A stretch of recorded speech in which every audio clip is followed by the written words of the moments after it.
Good evening, everyone. Welcome to Macomb High School here in Macomb, Illinois, as we've got a quad meet for Macomb, ROWVA, Williams Field, Sherrard, and Riverdale, all doing battle here tonight at Macomb High School. The first match that we will focus on is Macomb and ROWVA Williams Field.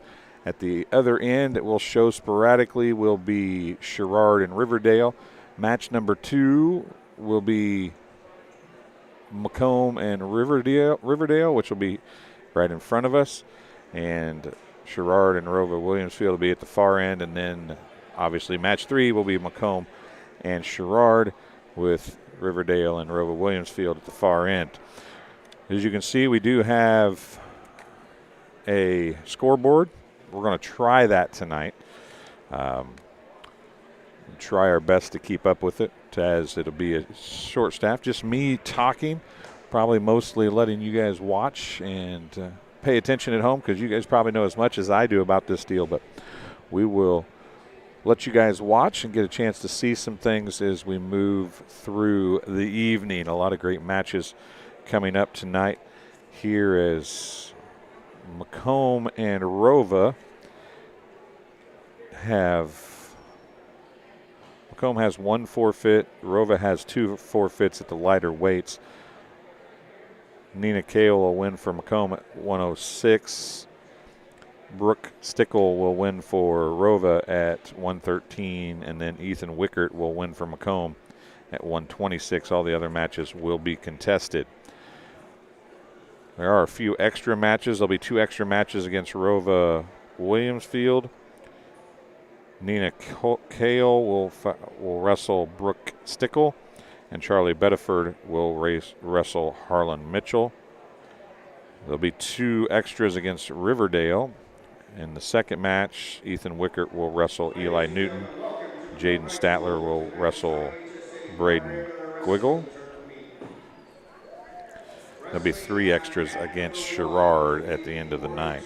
There are some against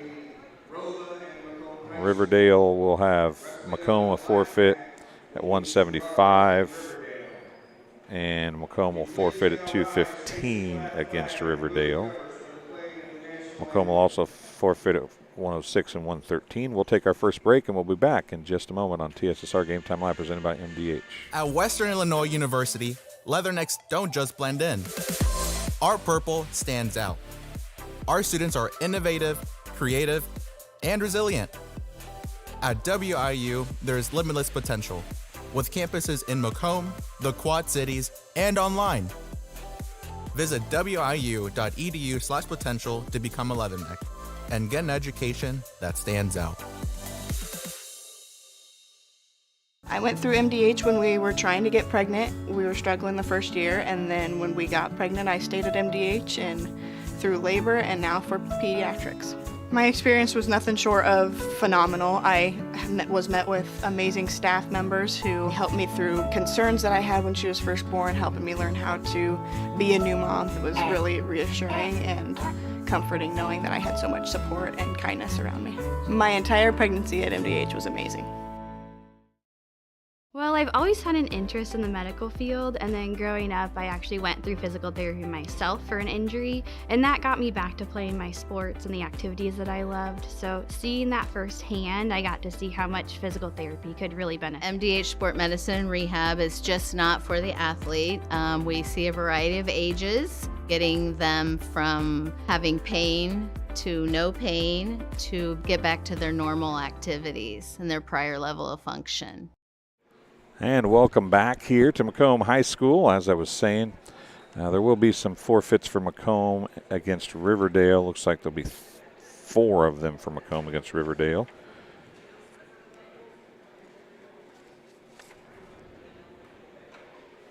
And then against Sherrard, Macomb will have a forfeit at 106. And a forfeit at 215. Sherrard will have a forfeit at heavyweight 285. So that's where we will go from here. We'll get things started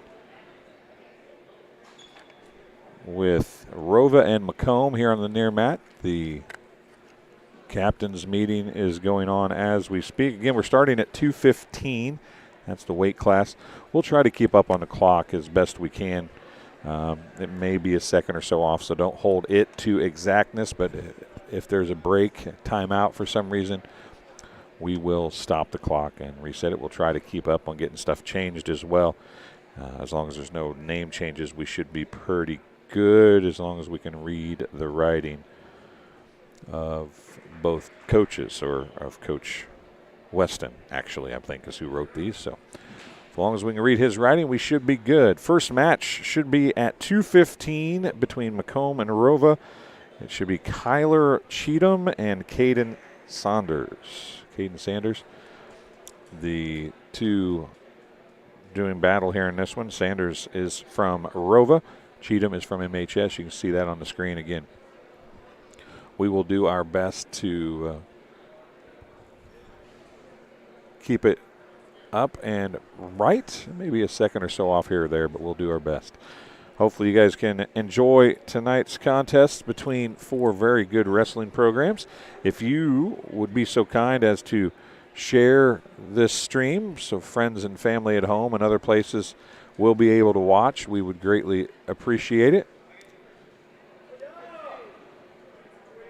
Again, ROWVA in the near side here, and Macomb will be on the far side. You can see a lot of the students, or a lot of the wrestling team getting up here. We'll try to make it so we can see as best we can. Some of the students will probably want to stand up.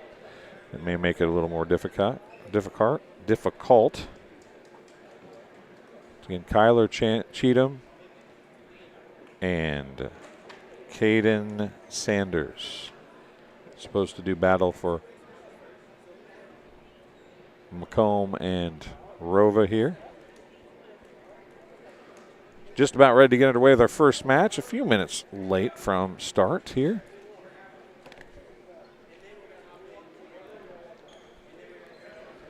Hop into live chat. Let us know where you're watching from and who you're cheering for. We'd love to see that.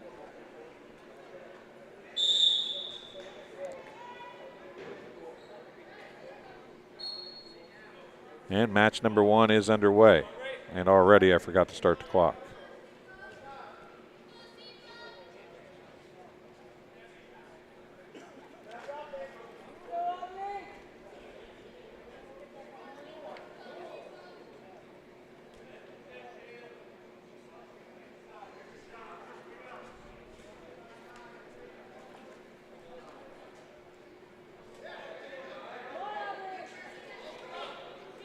Again, we're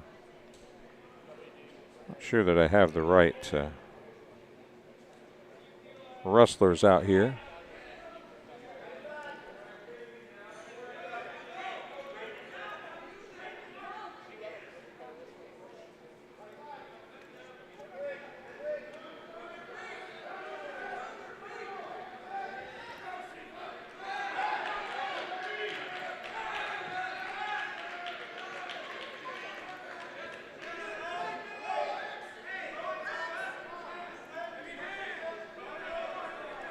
Still no score here as we're trying to.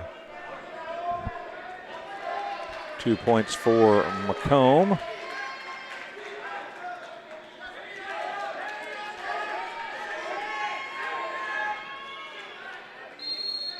And a pin for Macomb.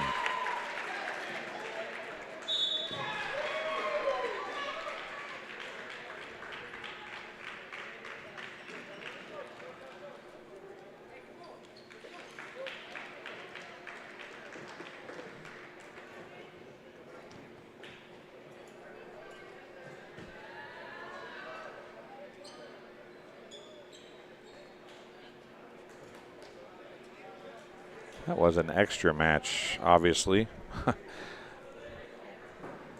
as we get ready to go for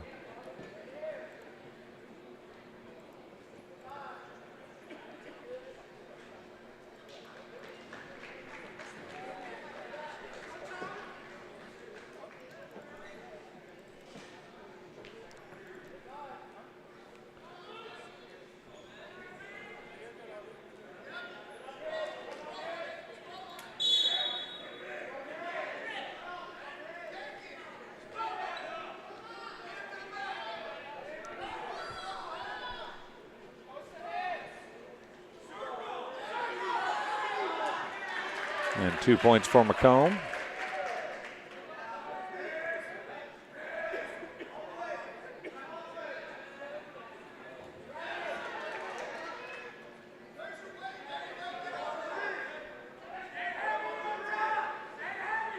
Trying to get a wrist lock underneath to try to pull him back through. Not able to do that. As Sanders flattens out.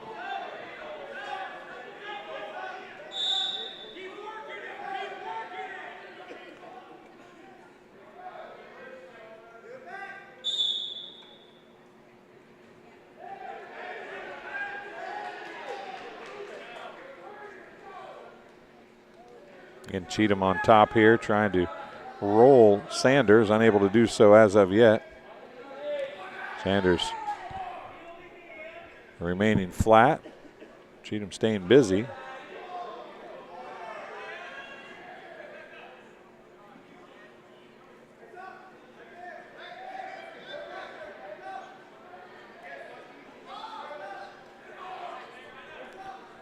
Nine seconds left.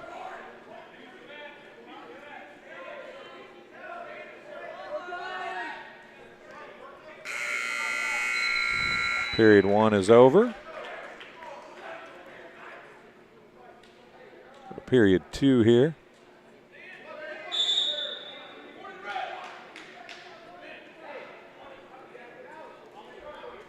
Sanders won the toss, deferred. Cheatham takes the top. 2 minutes here as we get ready to go in.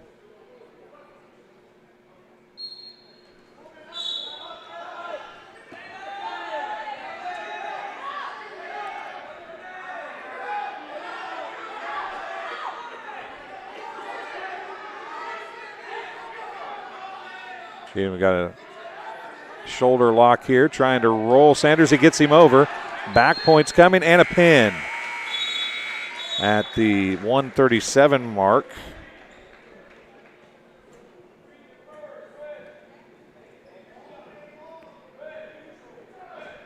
Of the second period.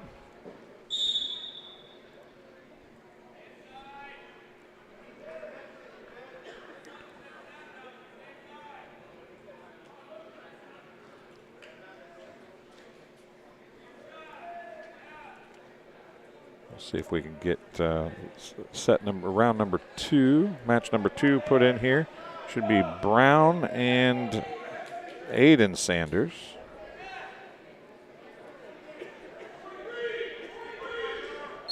And they're already going. So the scoreboard may not work so well here, folks.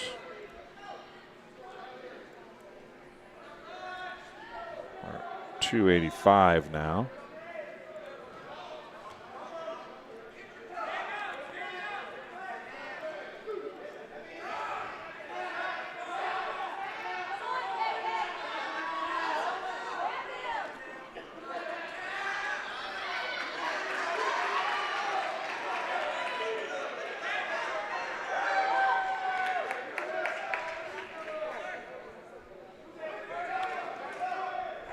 We're going to clear the names. I don't know if we have the right people wrestling here or not.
So this is apparently Cheatham and Caden Sanders.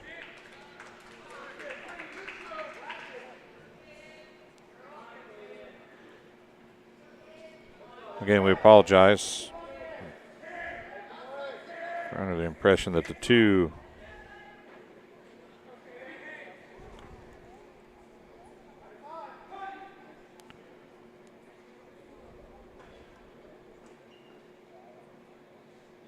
Sifa Ferruzzi won the first match. This is the first match of the actual meet. 2 points for Macomb.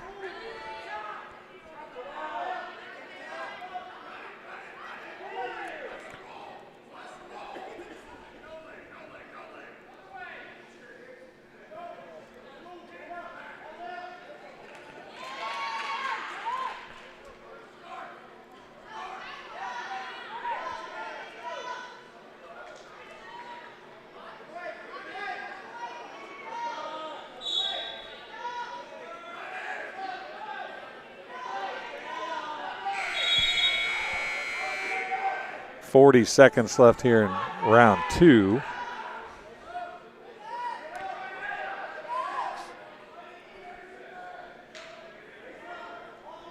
If it gets to round three, we will do the clock.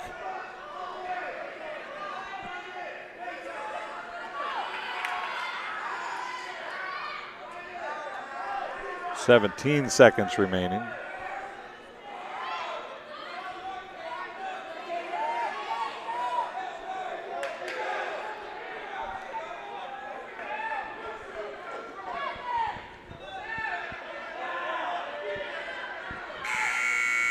Point for an escape.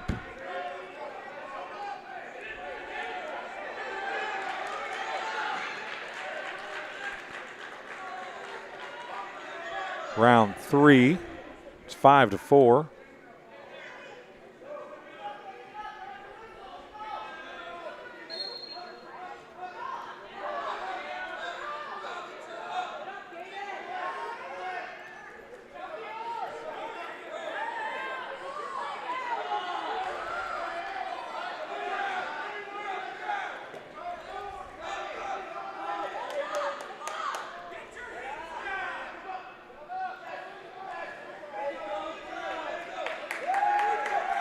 And we're tied at 5.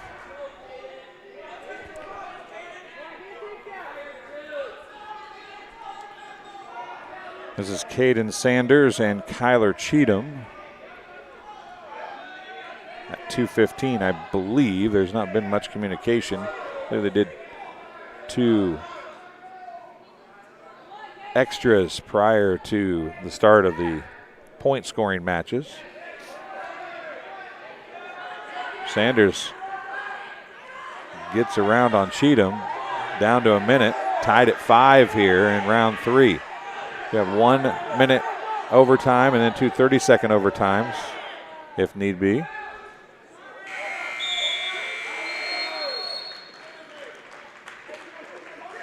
Cheatham gets him pushed to the side. Sanders gets up slowly.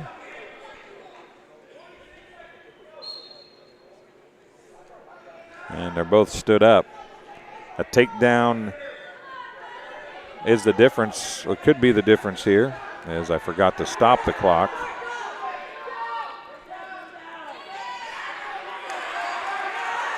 And 2 points for Cheatham.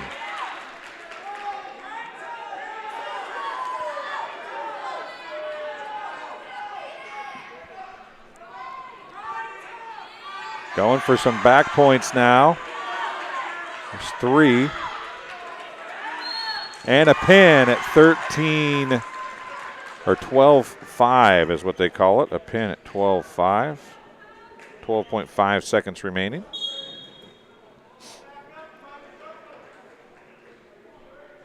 And 6 points for the Bombers.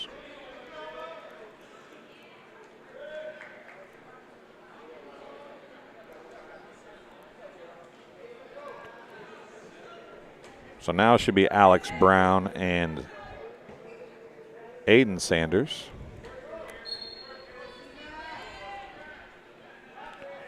.285.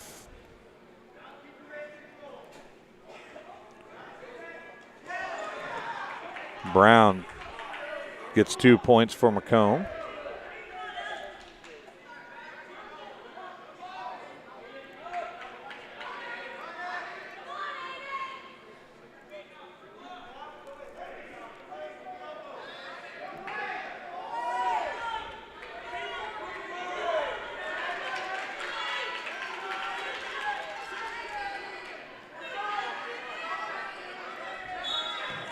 And now Brown close to a pin here. Got back points, I think. Pushing the shoulders down, no movement. And spins out to Sanders. Gives him 3 back points. He's up 5-0. And trying to get some more back points here. He's got him on his back again. Sanders trying to spin out and a pin at 48.2 seconds for Alex Brown of the first period. Bombers up.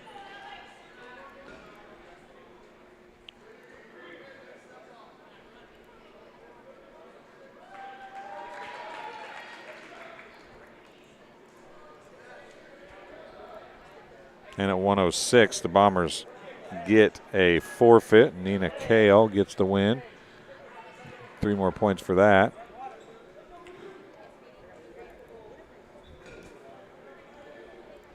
Three points for ROWVA at 114.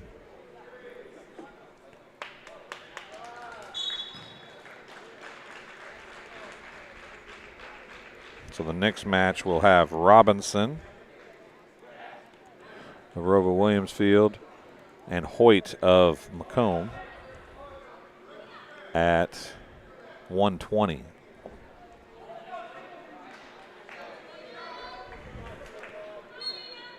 As we get ready to go there. And ROWVA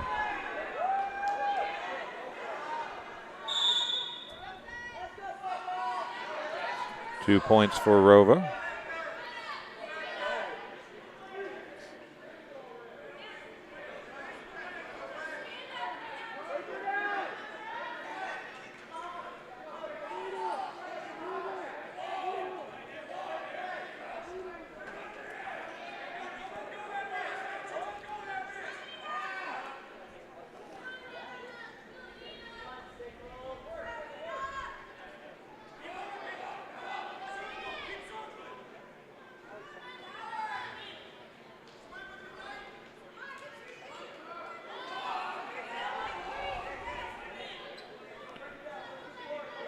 This is not Hoyt, and obviously another one of the extras.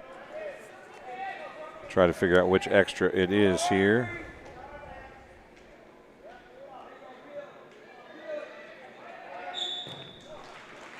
This could be Nina Kale and Brooke Stickle at 106. Looks like that's a good possibility.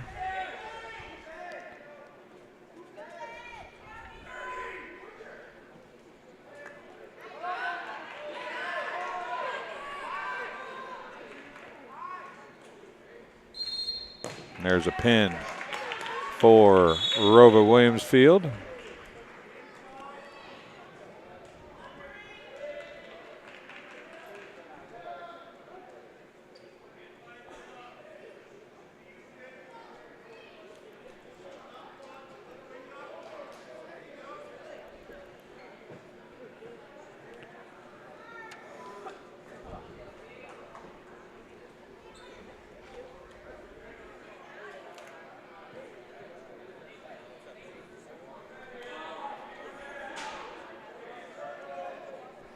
This will be the match that we anticipated. I think you folks at home would probably be better off if I'd just not talk. I can keep track of the score, and we'll take the names off as they keep throwing extra matches in the middle. 18-6 is the right score.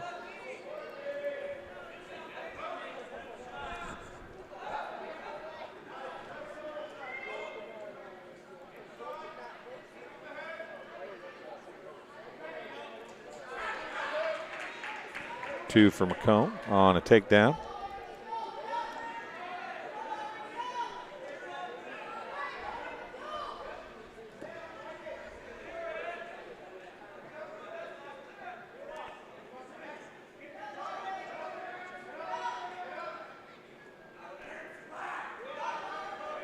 Macomb in the gray, ROWVA Williamsfield in the yellow and maroon.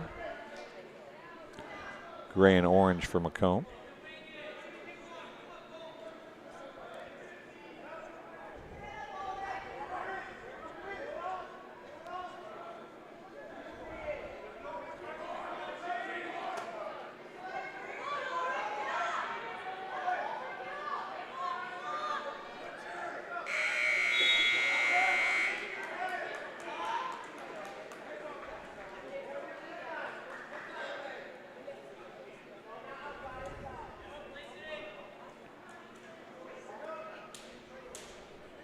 Robinson had a leg, couldn't use it.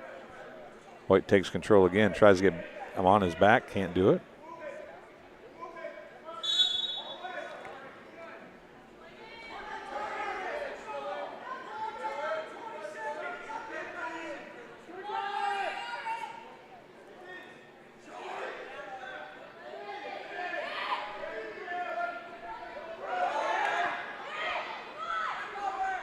And had him in a cradle, got some back points, and that's the end. He is going to get some points.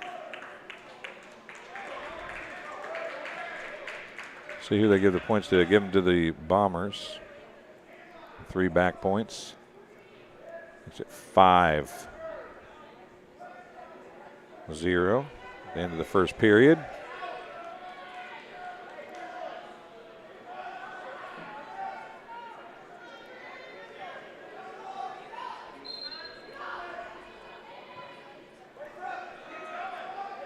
It's 5-0.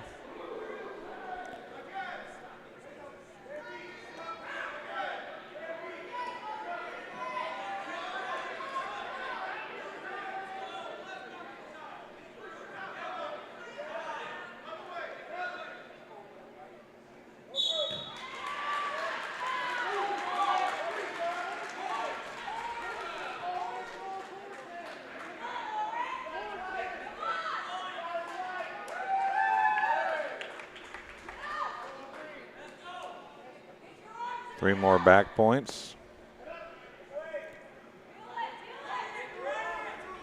For a major decision, a possibility here for Hoyt.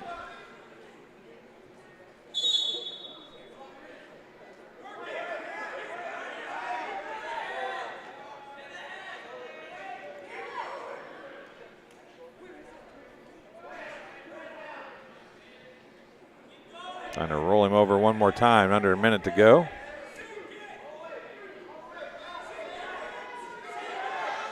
Spins back over. 3 more points. 11-0 here.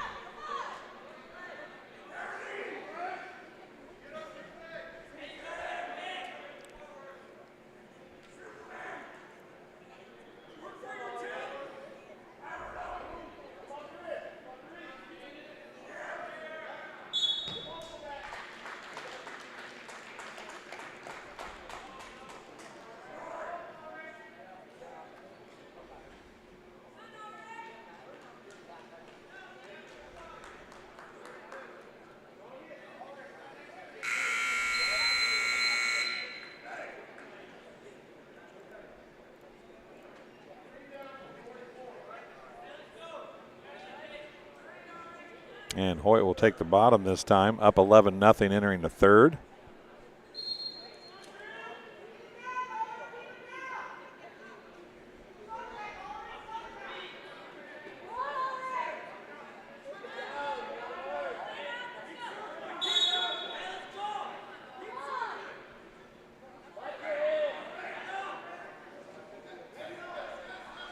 Trying a reversal here.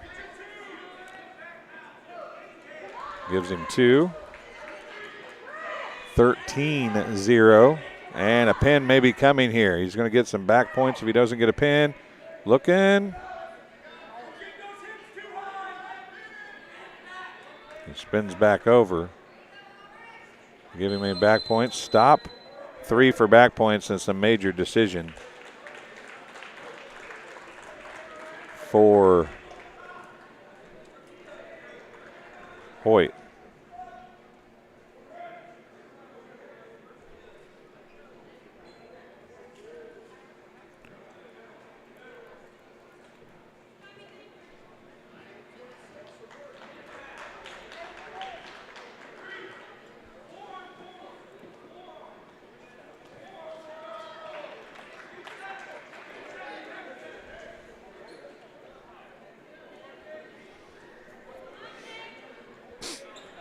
This is going to be Nick Parkins and Chad Rickey.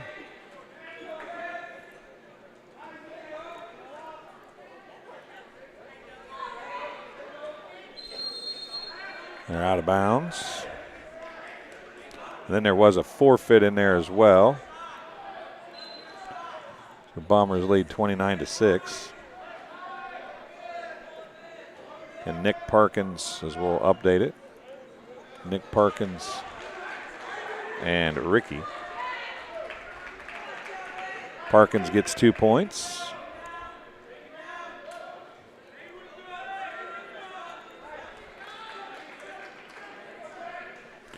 This is at 132.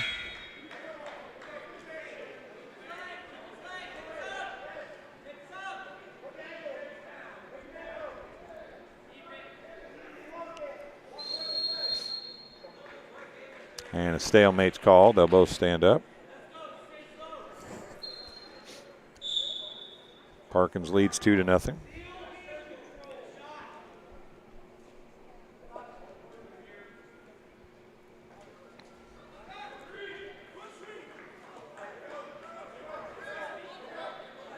Parkins gets 2 more.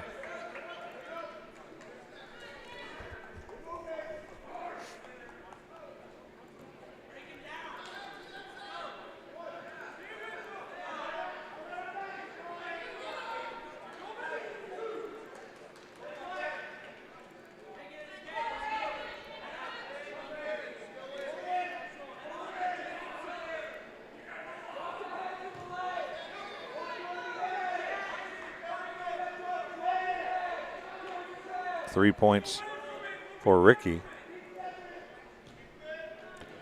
Work to end round 1.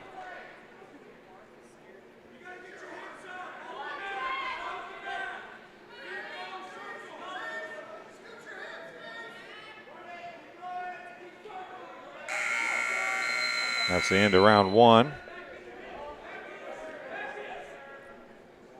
Parkins leads 4-3.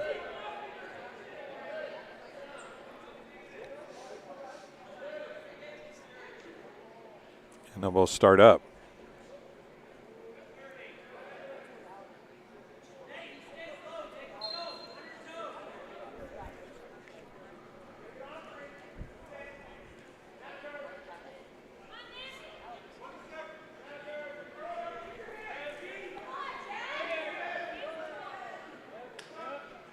And 2 points for Ricky. He takes the lead 5-3.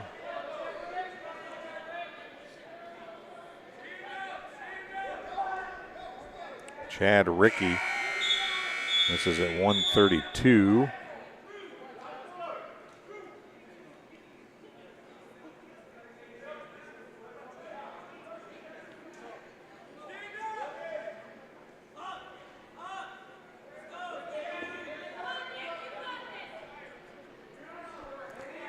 That might be Mom Mindy I hear screaming on the far side over there, saying, "Come on, Nick, you got this."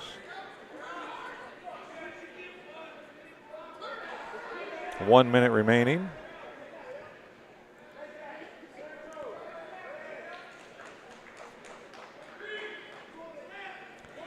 Oh, and then back points coming. Ricky might get a pin here. He got him Caught him off guard for a second. A quick move got him onto his back.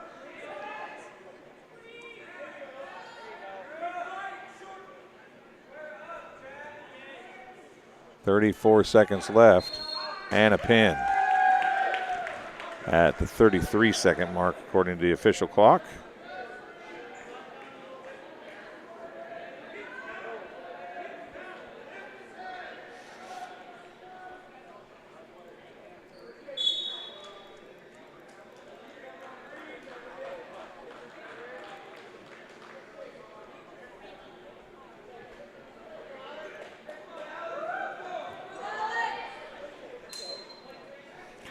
The next one is started. This is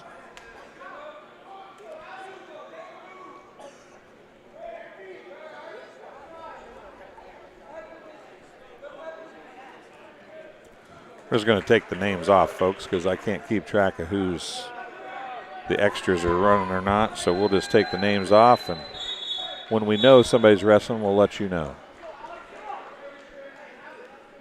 Let's keep that.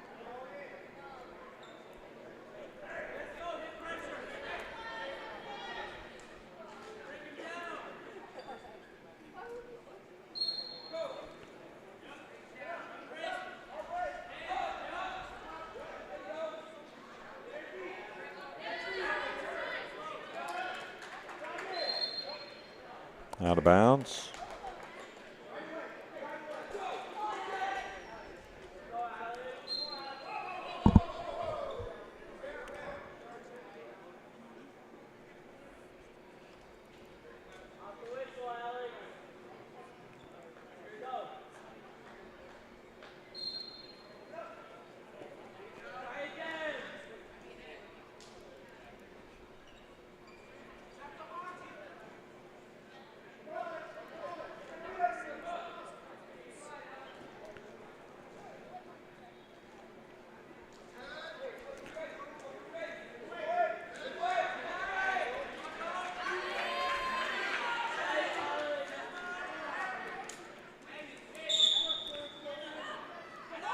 Macomb looking for a pin.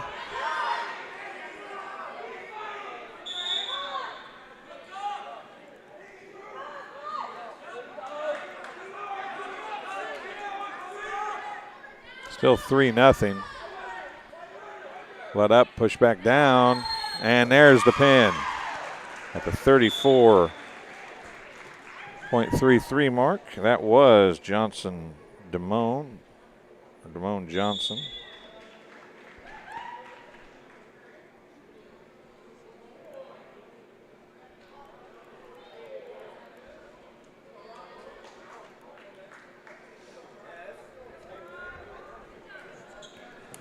(35-12) is a team score.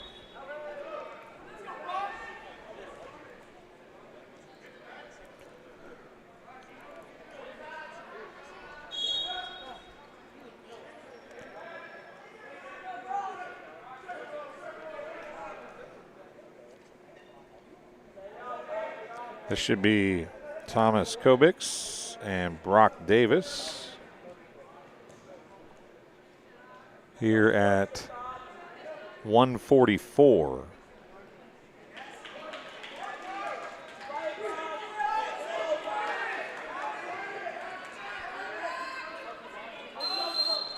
And they're out of bounds. 2 for the takedown and 2 and 3 for back points. It's 5-0. Kobix here. Again, I forgot to stop the clock, so let it get down to where we're at.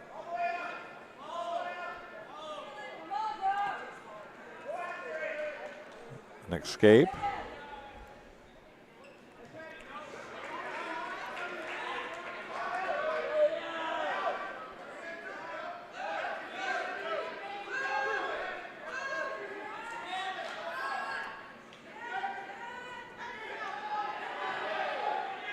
Two points.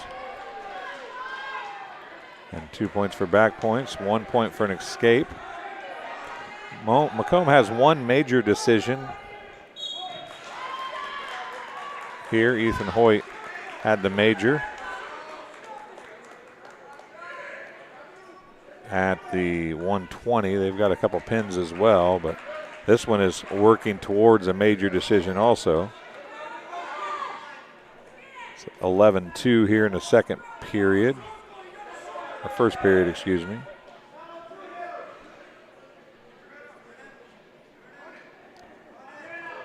Trying to get him turned over again.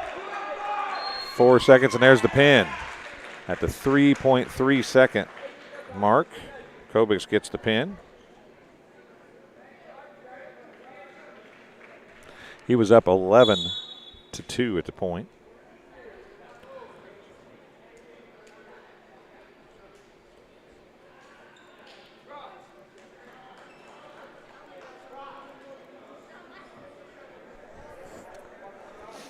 Bombers up 41-12.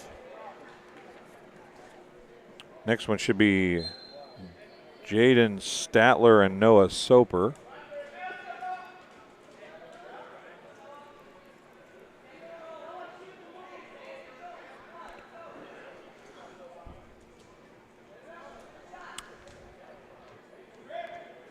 Jaden Statler from Macomb, Noah Soper for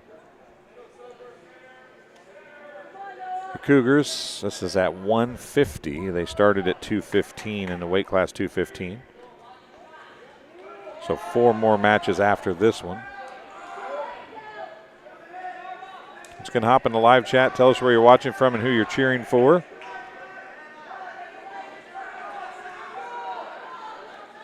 This is Macomb and ROWVA Williamsfield right now. Riverdale will be up next for Macomb. 2 points for the Cougars there. And Soper.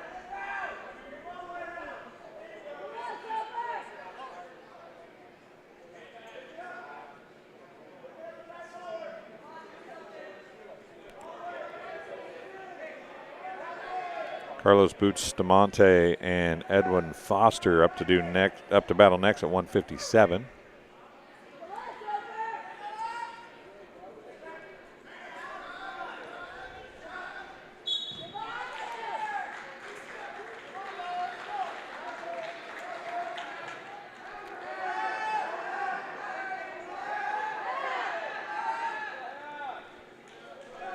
Still 2-0. Soper. As he's rolling Statler onto his back, but he spins over. We're going to give him 2 points for getting him there. Still 2. And they're getting some back points here, and this is close to a pin. Can't move. Statler is pinned, and that's going to be saved by the proverbial bell. 2 points for Soper. No back points. So it's 4-0 at the end of 1.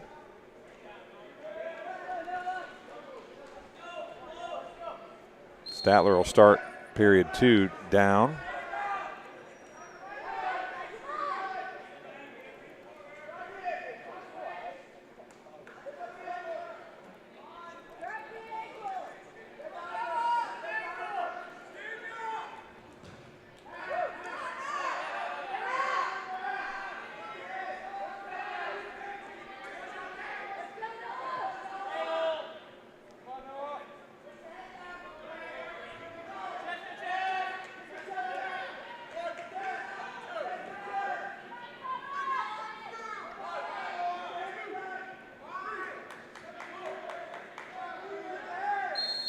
Pin for the Cougars, 114.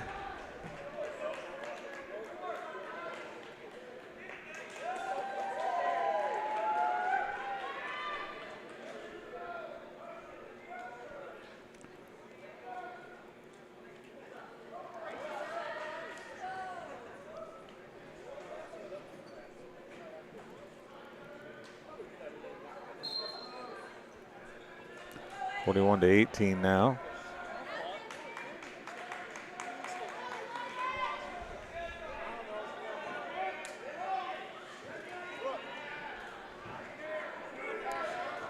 This should be Carlos Bustamante and Edwin Foster. 2 for Bustamante.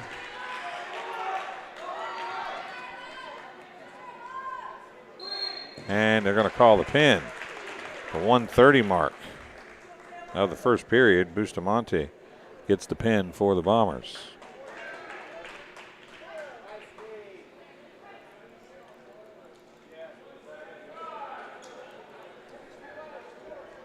.165 up next.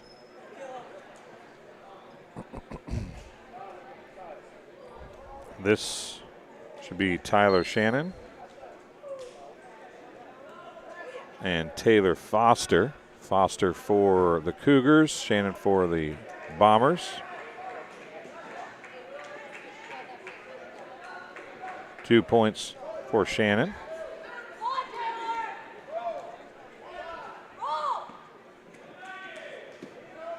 He's going to get some back points, I think, there, and an escape. 3 back points and then an escape. No, they didn't give him the escape. Thought they would have. Now they're going to get some more back points for Tyler Shannon. 3 points more for Shannon. 8-0 very quickly here in round 1.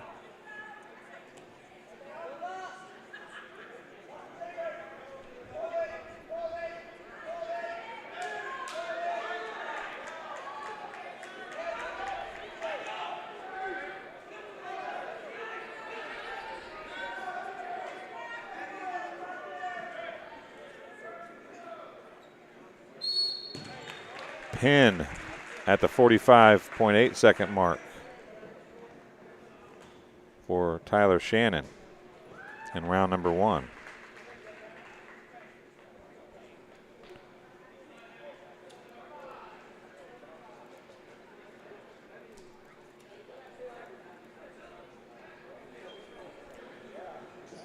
.175 is up next.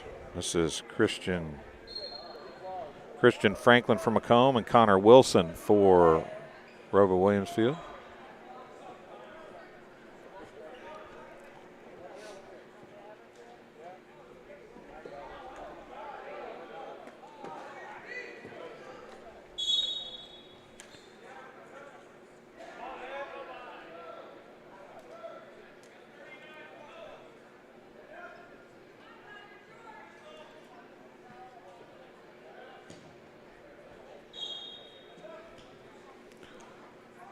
Still no points here as we approach halfway through round 1.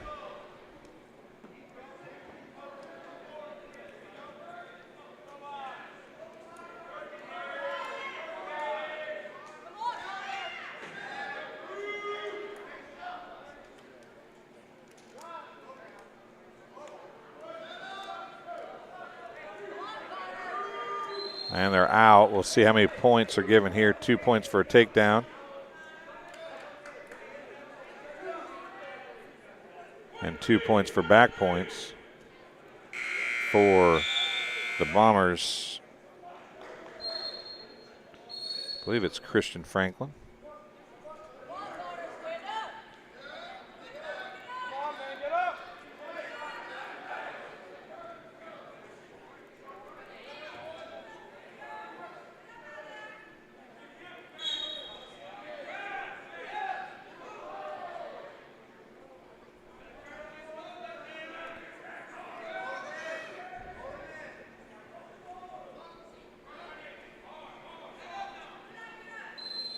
Out of bounds again. Clock stopped with 27 seconds left.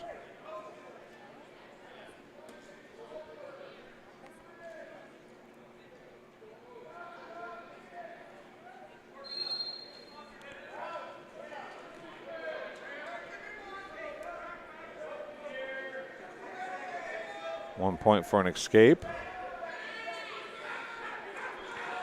Another takedown. And back points to come. It's going to be the end of the period if they 2 points for a takedown.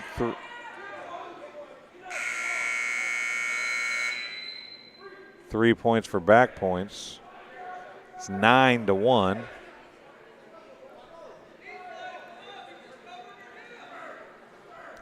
Round 2. We go neutral here to start round 2.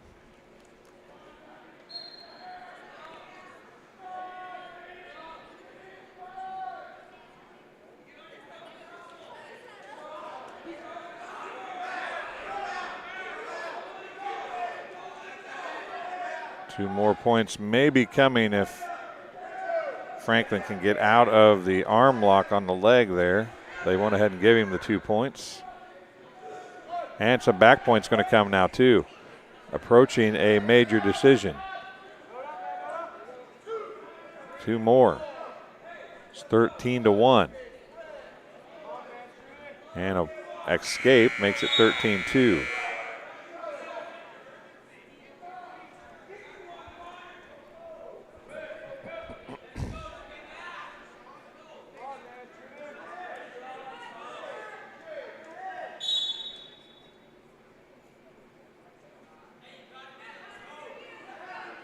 Take down a couple back points would be a, oh, and there's caught the feed and 2 points as the major decision slips away. Now holding on to prevent a pin is Franklin here for the Bombers as he gets an escape, however.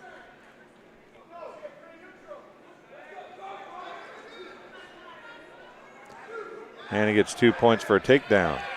Just like that. And in a pin. Rolled him and got a pin at 31.1 seconds of the second period. Excuse me, of the first period. That was the second.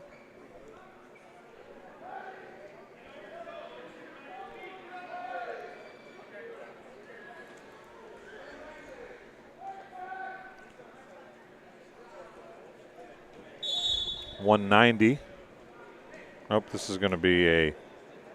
It is Avery Lundgren.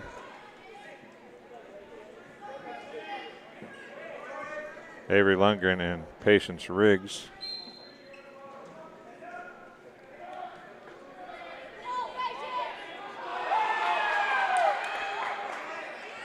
Lundgren had a good weekend up in Pontiac over the weekend, but a quick takedown. 2 points for Riggs. Lundgren trying to bridge out.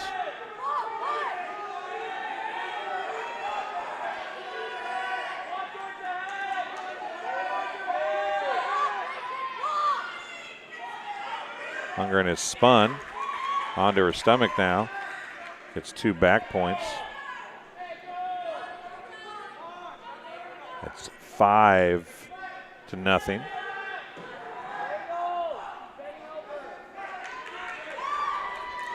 Lundgren stands up.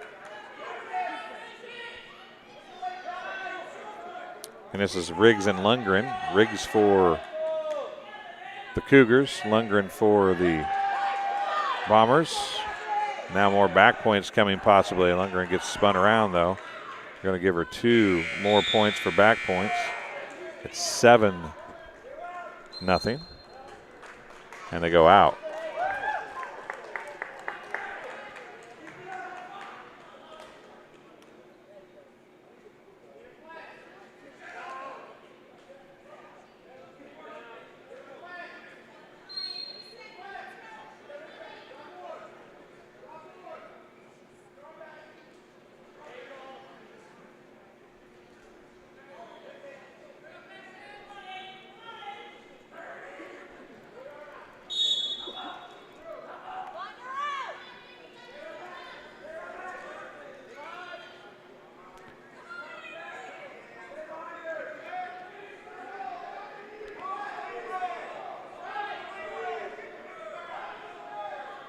And 7-0 still the score. Lundgren and Riggs doing battle here.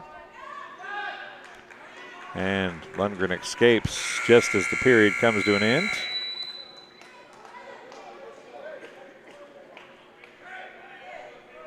(7-1).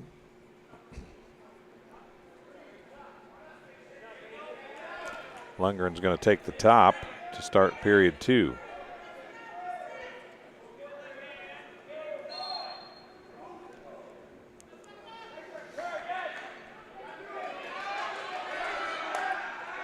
And a reversal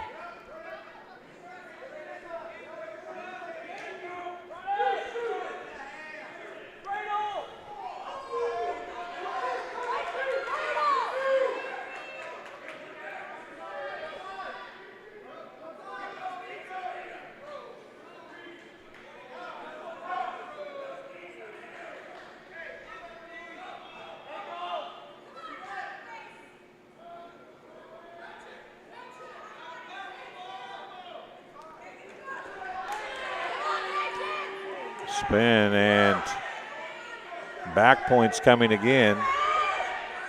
And could be a pin coming as well. It is a pin at 106 of the second period.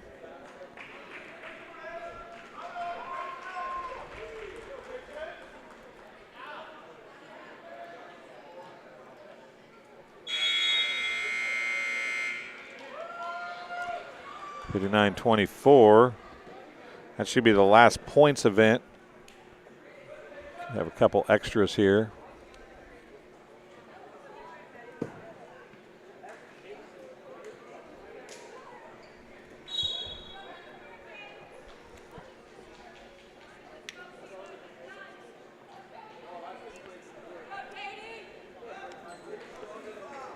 Katie Mitchell and Sifa Ferruzzi, I believe, going to be doing battle here.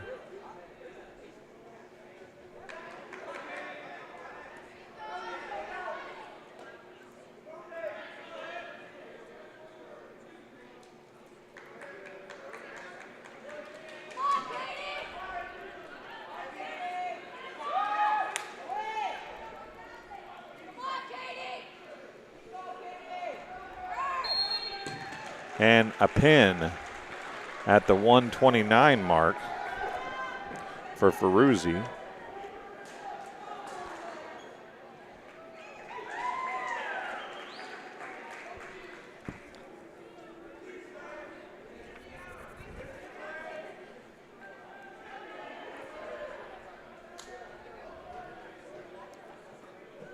That may have been Abra Stevens and Sifa Ferruzzi to start things off.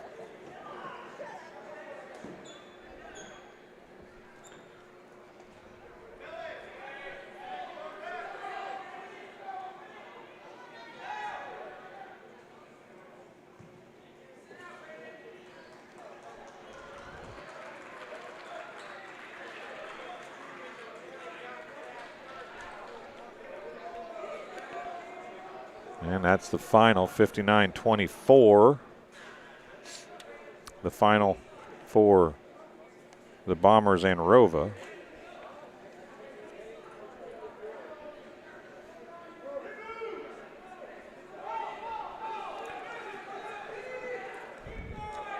So we'll take a break of a couple minutes. We'll play an interview from MDH, and we'll be back in just a little bit with Riverdale and Macomb. Welcome once again, as we're happy to bring to you another member of the staff at MDH. And today we have Bill Murdoch, the Vice President and Chief Financial Officer of MDH. You know, I've talked to some people up the food chain a little bit, but you're getting ways up there for me to be talking to here. Right. But you're just another guy. I am. And we were joking off camera. We'll get to that a little bit maybe as we go along here. But Sure. tell us a little bit about yourself. You married? You have kids? Yep. Married. My wife's from Macomb. We have 4 children. My wife's a bomber and a leatherneck. I'm a leatherneck as well. Let's see. I grew up outside of Galesburg on a farm, and we still have a place up there. Go back there every day and enjoy the great outdoors up there. I've been in healthcare for over 30 years now. Enjoy it very much, and really look forward to the challenges that healthcare provides for us. Now, if I remember reading through your stuff correctly, you're from Oneida, which is up by Galesburg, Do you right? know where that is? I do. I know where it's part of ROWVA. It is. It's part of. We're sports people here, Yeah. Bill. We have to know who I graduated Oneida from is. ROWVA. Did you? So it was ROWVA even that far back. Well, Not that you're old. That was- isn't what I meant there. There Bill. was one. There was an additional town added after I graduated, but it's always been pronounced as ROWVA. So what was the town that was added? Watauga, Watauga was which added. is where I live now. Right. So you live in Watauga. Right. You graduated from ROWVA. Correct. But Watauga wasn't part of ROWVA when you graduated from ROWVA. That's right. Because That's like a twisting, turning road right there. Oh yeah, it's a complex matter here. But no, after I graduated high school, went to college and all that, and then as I advanced my career, We stayed in the Midwest and finally ended up, after we started having kids in the ROWVA, Oneida area, to raise our children, and just stayed there the whole time since then. How, there's a lot of professions at any hospital that have a lot of very important, and they are the integral workings of the hospital. Everybody thinks physicians, nurses, providers, right? But you have a lot of pressure on you on a daily basis when you're talking about the chief financial officer. So how do you find yourself into that profession? I mean, I think I'd rather be the doctor or the nurse than the chief financial officer. Yeah, that's an interesting question. When I graduated from Western, I was recruited at that time by Blue Cross and Blue Shield of Illinois, and we were doing what hospitals have to prepare a Medicare cost report, and I was auditing them. So that's how I got my step into the healthcare career. And then after that, I went to work for a consulting firm that prepared the cost reports for the hospitals and all that. And then after that, I got into the actual inner workings of the hospital, started out as a controller, then worked up to CFOs and larger organizations, and and that's kind of my niche, and that's where I've stayed my whole career. Now, you mentioned larger organizations. Lindsay Douglas, we talked to her. She's in recruitment for you guys for physicians and providers. And this is not, as far as hospitals go, a larger, right. It's not a huge hospital. Right. So what does that do for you on a daily basis as you're trying to balance a budget or make a budget that works or help with the finances of that doesn't have maybe the bottomless pockets that some people think of when you think of a huge hospital or whatever? Right. Yeah, I think that, you've been in one hospital, They're all different. They all have their sets of challenges and struggles and all that. What is very exciting for me is we're nimble, we can make quick changes, and I feel like I can make that impact in the organization, those quick impacts to get the hospital on the right track and keep it going and be viable. Yeah, and funding in this day and age is a key in getting payments. But I'm sure you guys still look at trying to get donations and stuff, correct? Is that involved in anything you do, or do you have to consider any of that when you're trying to make your business positions? It's a small piece of it, a little bit of it. Our biggest challenge is to get reimbursed from the insurance payers, make sure, because there's a lot of noise out there right now where insurance payers are denying not everything, but most things that we try to get reimbursed for. And if we don't get what we're entitled to, then it's a struggle to make payroll. It's a struggle to pay our vendors. It's really tough to keep the hospital going, make the capital improvements that we're doing on the campus right now. And you're doing a bunch of those right now. I mean, we are. Yep. You guys are improving. It seems like monthly, daily, whatever, you're making improvements here in the last 10 years or so. There's a lot of exciting things going on here on the campus right now with the retail pharmacy, or community pharmacy is what we're calling it now, because it is the community of McDonough County's pharmacy.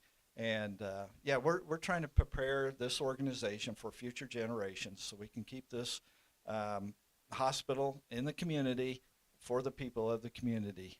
Okay, so you work and think numbers all week. Pretty much. What do you think on the weekends? Now, I think I read somewhere there's some hunting and fishing involved in what you enjoy doing. Right, yes. I like I mentioned, I grew up on a farm. We still have a farm. We still live on a farm.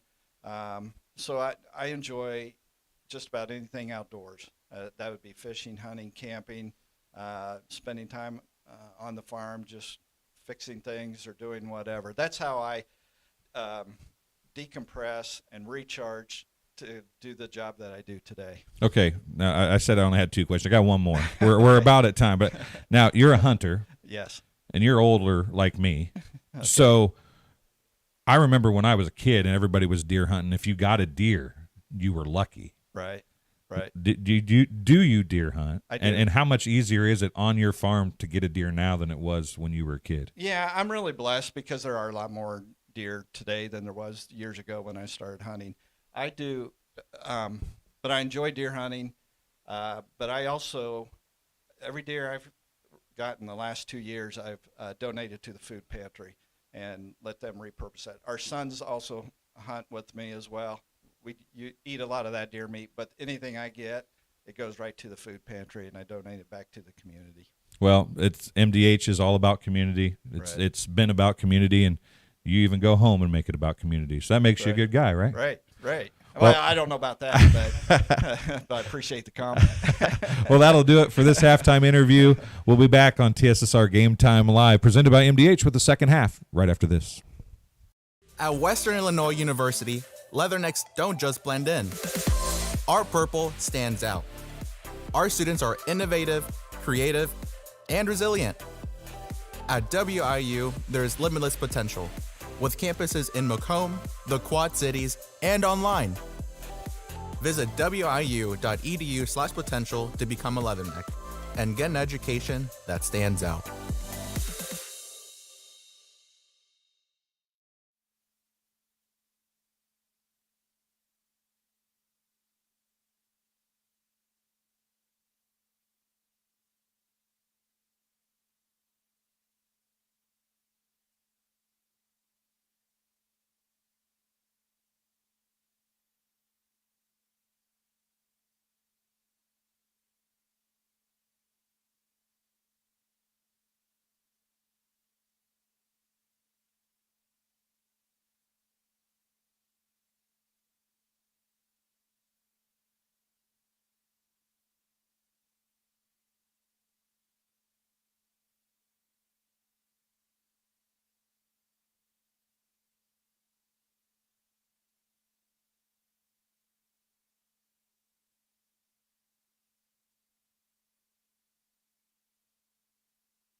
And they snuck up on us.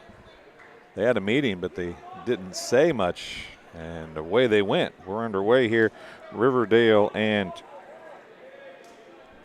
Macomb. This is Charlie Bedford and Jake Bouston from Riverdale. We'll correct that on the scoreboard here in just a second.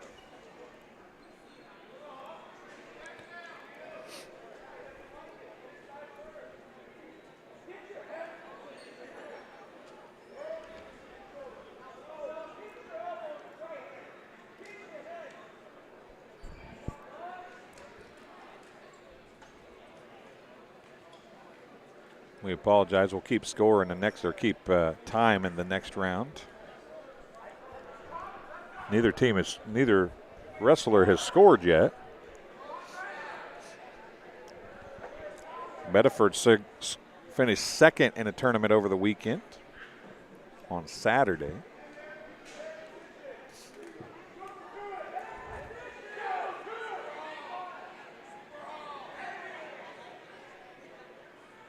.20 seconds remaining. 2 points for Bedford.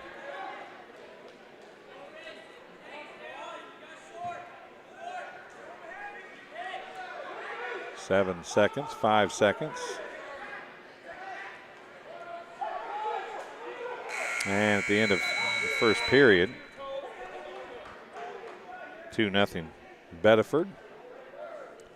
Go to period 2.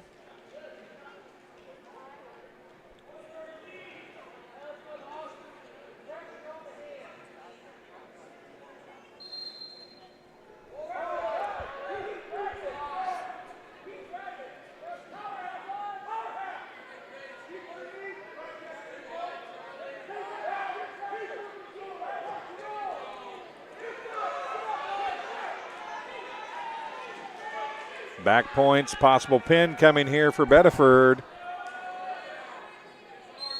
Pin. And he got 2 points for a reversal as well. Pin at the 134 mark.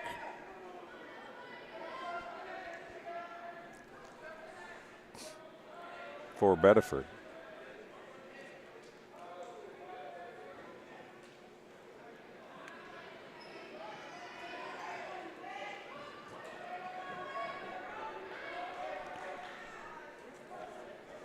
.106.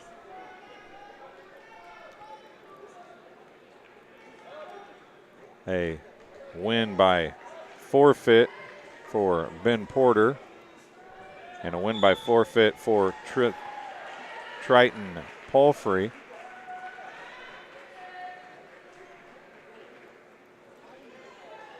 Makes it 6-12. So our next match will be Ethan Hoyt against Theron Jacobs.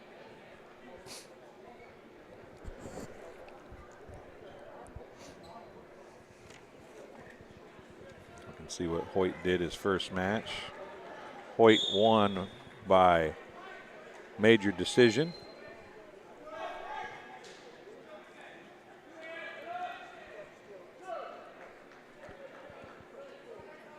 Two points for Riverdale.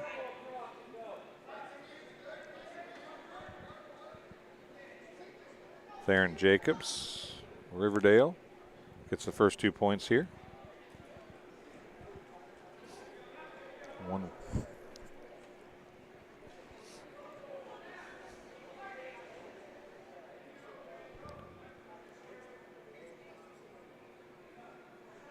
Hoyt tries to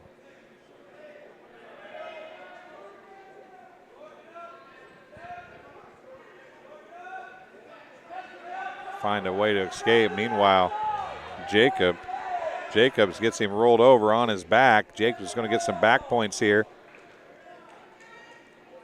As a bridge keeps the pin from happening, but back into position again goes Hoyt.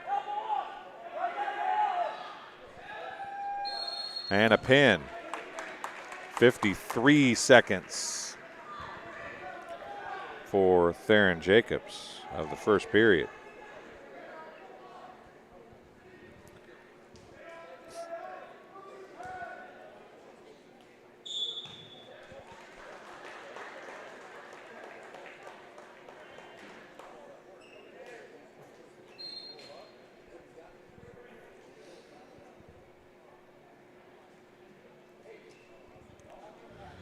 This is Nick Parkins and Dean Wainwright. Nick Parkins for Macomb in the gray. Wainwright gets 2 points right off the bat.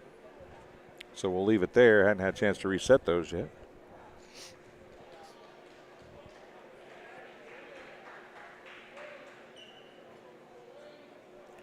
Parkins trying to get a wrist to get an escape. Gets to his backside, but then they're both out of bounds. It'll be moved to the middle. 124.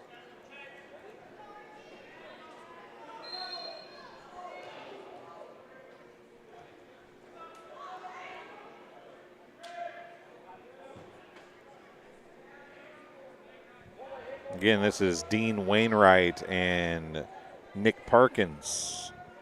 Wainwright in the black from Riverdale, Parkins in the gray from Macomb. And if you'd share this link, this is Riverdale Macomb. We'll have Sherrard and Macomb up next.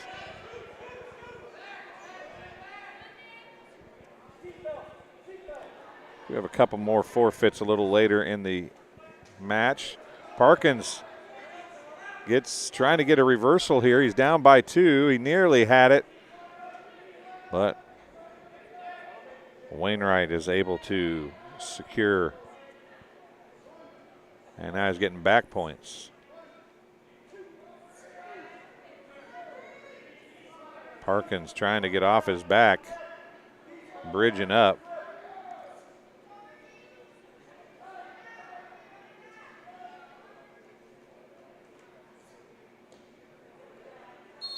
I was going to say, couldn't, at the 9-second mark actually. Wainwright gets the pin.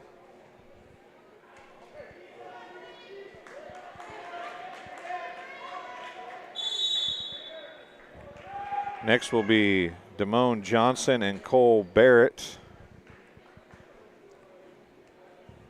Cole Johnson for Macomb, or Damone Johnson for Macomb, Cole Barrett for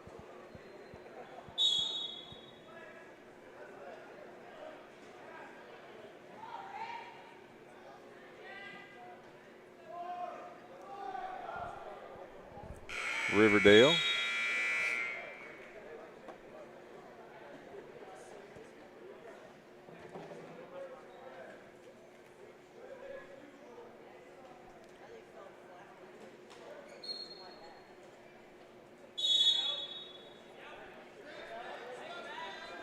24-8 the score.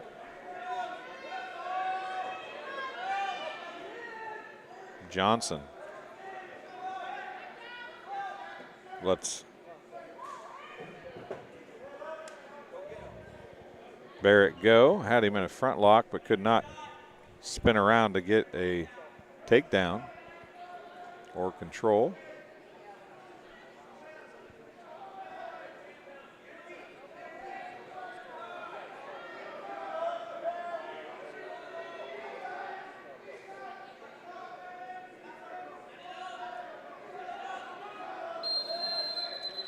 And headgear comes off for Barrett, Cole Barrett from Riverdale.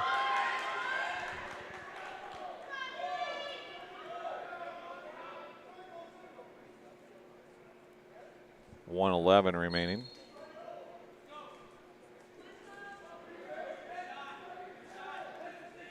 Each have each other in wrist locks. Not a whole lot going on. Under a minute to go now.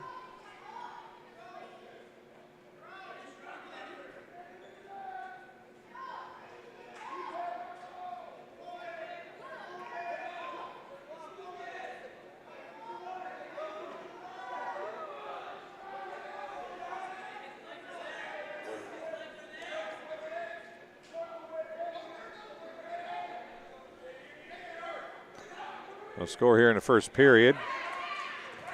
Johnson's going to get 2 points just as I say that for the takedown. A leg sweep after grabbing the front leg.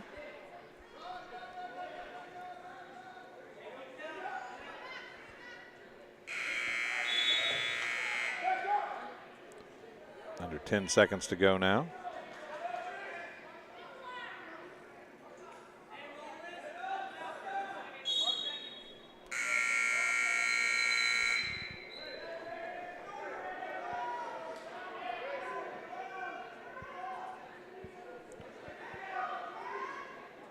Defer till the third period. And Barrett chooses down.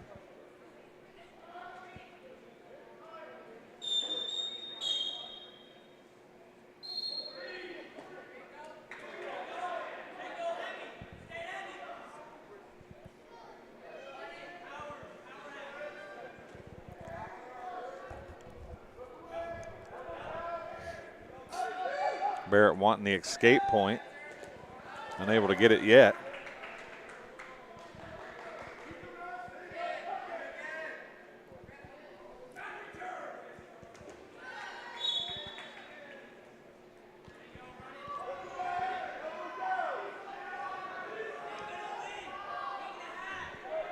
Damone Johnson trying to pull the Bombers a little bit closer here. Trying 24-6 overall. He's up 2-0 here. Working through the second period.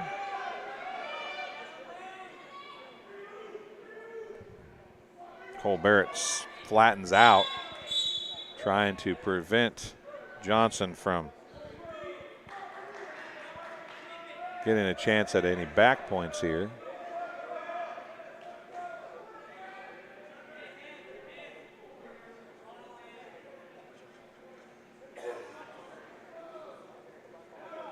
And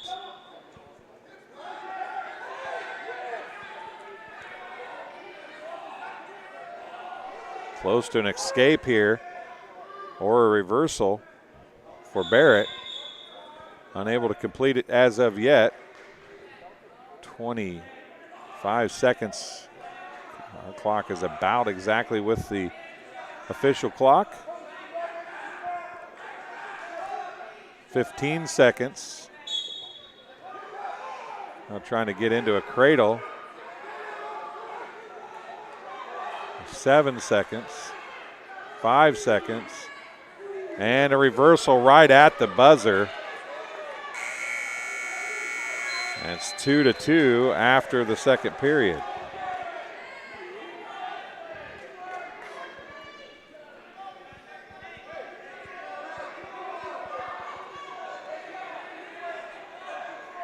Barrett's going to take Johnson's going to take the bottom.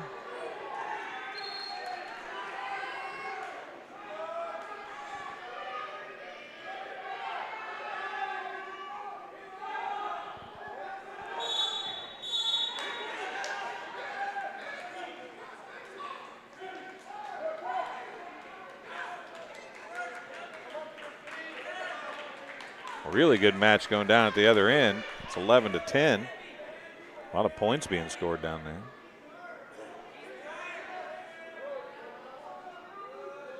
Meanwhile here it's still 2-2. Actually it's 4-2 on this reversal by Johnson.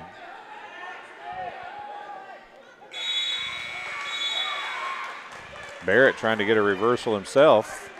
He's got the cradle, and he's going to get the reversal. Well, we'll see. It's going to be and now it's going to be back points coming for Johnson.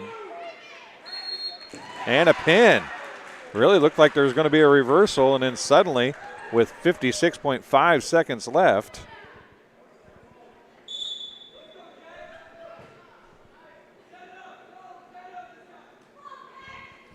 Bombers get 6 more points.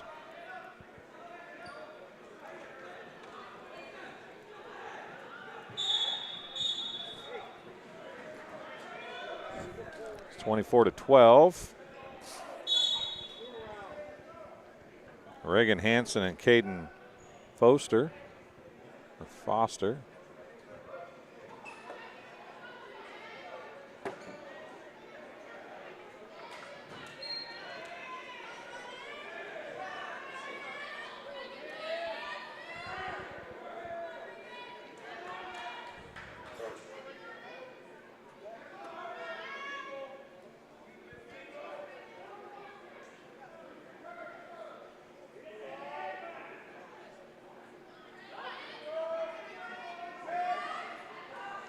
Trying to throw. Hansen's going to get 2 points, if I got the right names. Hearing them saying cheer and run Reagan, so I'm hoping I got the right names.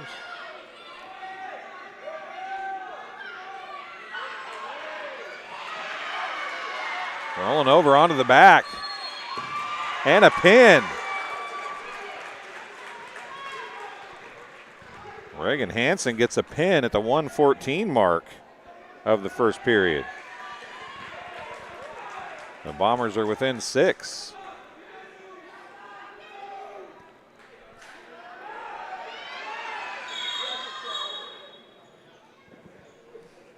Now we move on to 1:44.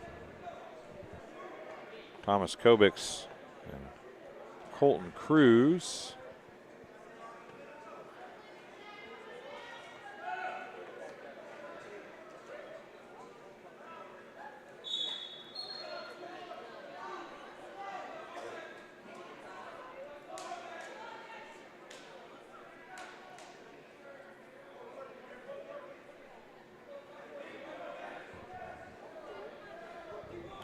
This should be 1:44 unless they've thrown in a extra on me. We started at the heavyweights.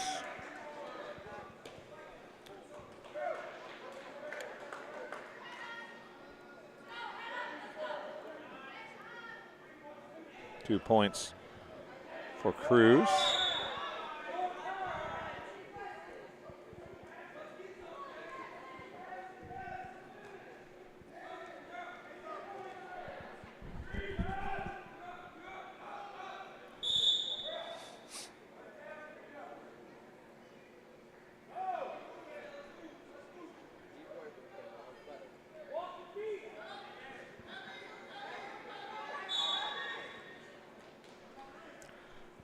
Nearly had a reversal there, did Kobix, but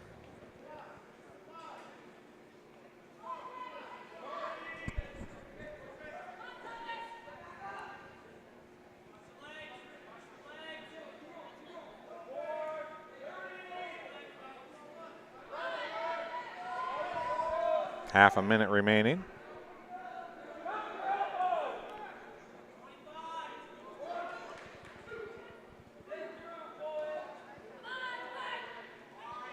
Kobix bridging out, trying to spin back over the top. Trying to hold on, 13 seconds left. Does spin around and escapes. Give 3 points for back points. Did not clear the escape.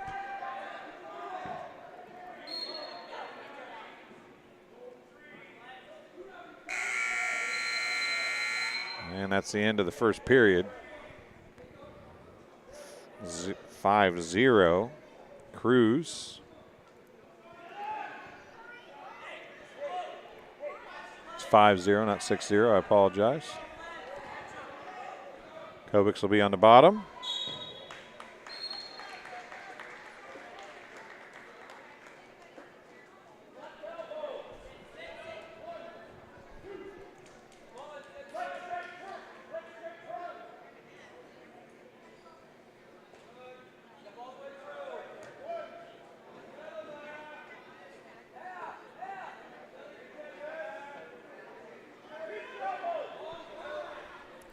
More back points, give him 2.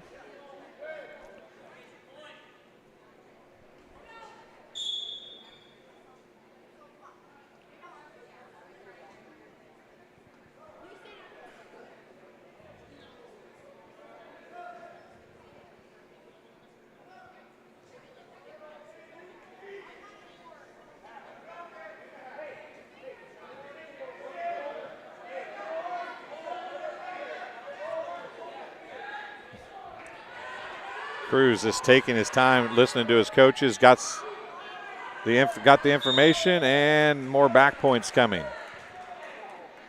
So how many they give him? Going to give him 3, it would appear.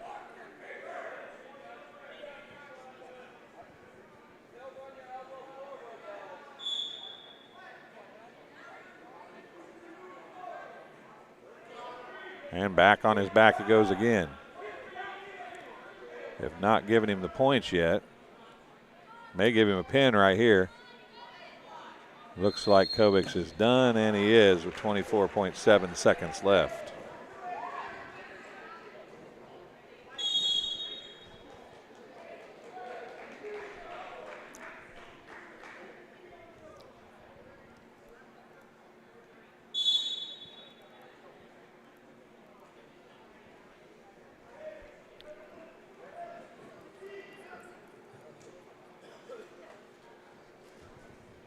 So we'll switch to 150. Carlos Bustamante and Rio Rivas set to do battle here. Bustamante won by pin in his first match of the night.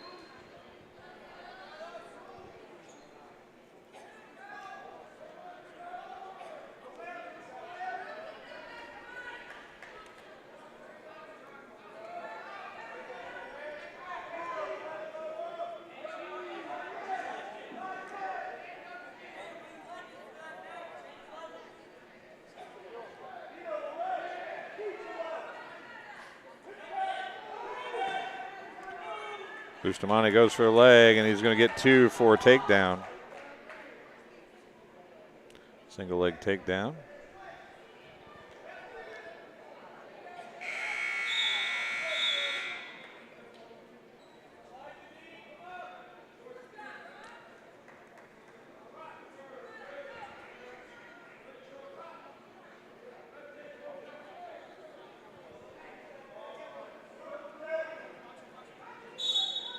Nearly had a cradle.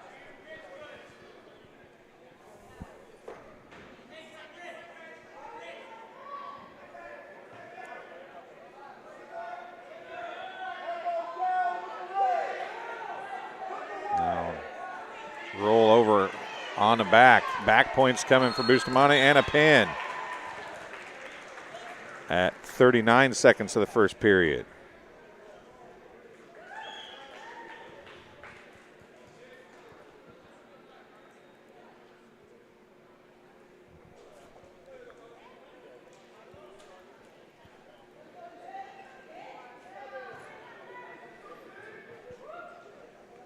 To 24 now.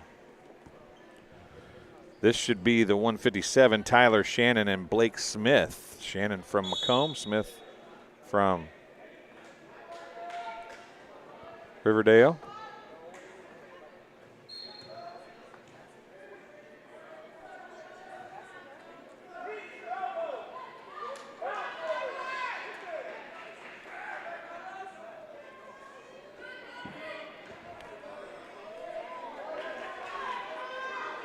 And a pin just that quickly. 2 points, but the pin for Blake Smith. 142.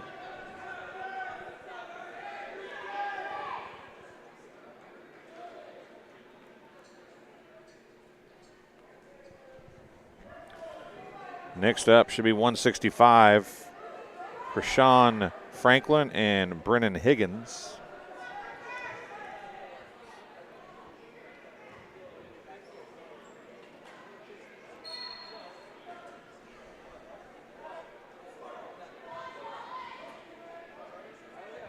And this is Krishan Franklin and Brennan Higgins. Franklin from Macomb in the gray, Higgins from Riverdale in the black. And 2 points for a takedown for Franklin.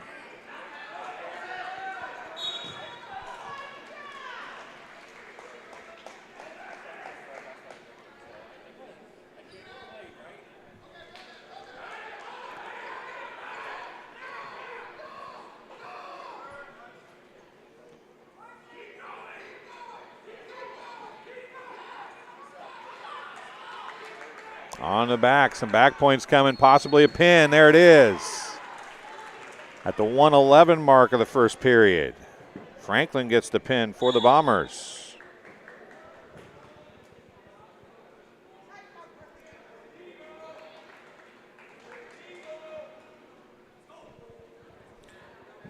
Be a forfeit up next. The Bombers tie it temporarily, but then the forfeit gives the lead right back to, as Zach Bradley gets the forfeit win at 175. It's going to be Kyler Cheatham and Azalea Hill at 190. Up next,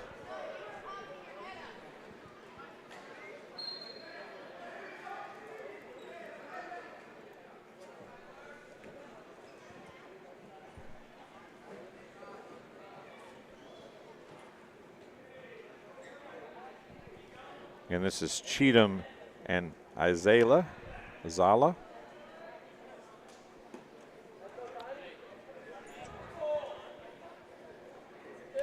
Hill. 2 points for Hill.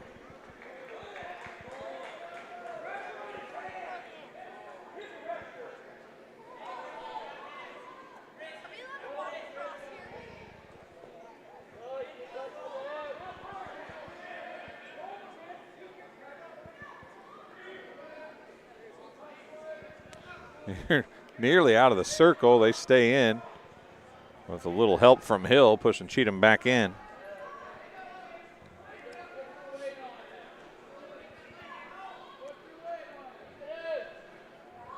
.55 seconds remaining.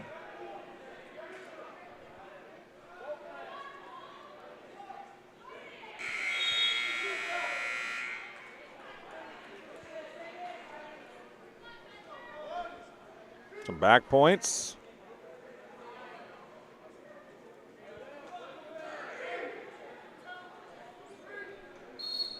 And a pin at the 31.2 second mark.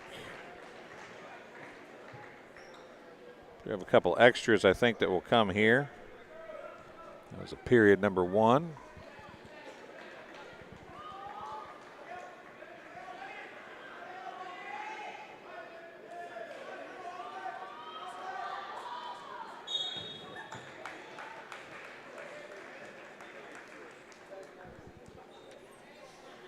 Supposed to have extras with Riverdale, Ethan Wickert and Eli Newton. There's the last forfeit. I'll make it 54-30, the final score.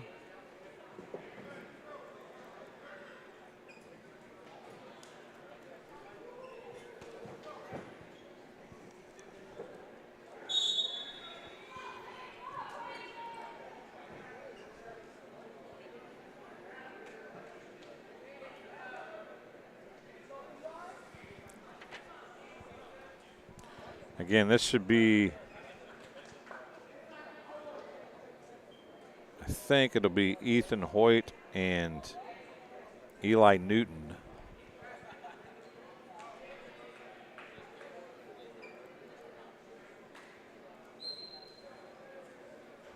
This is an extra.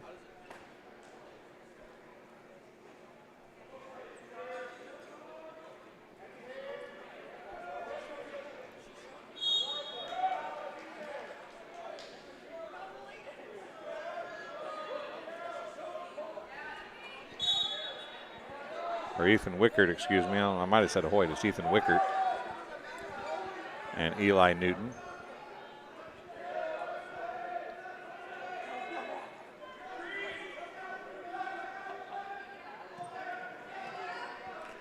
Still at zeros.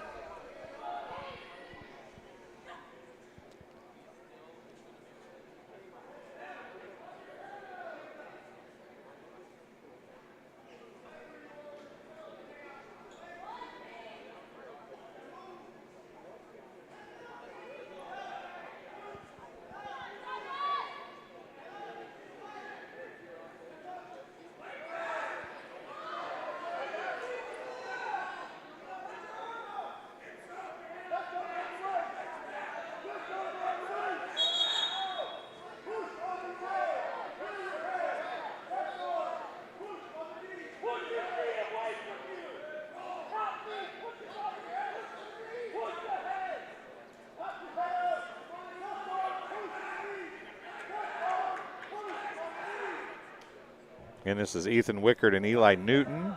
No score, period number 1. This is an extras match.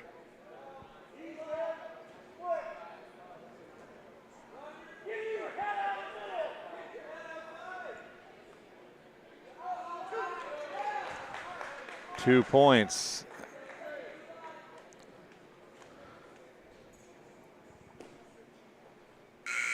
And that's how period 1 will come to an end.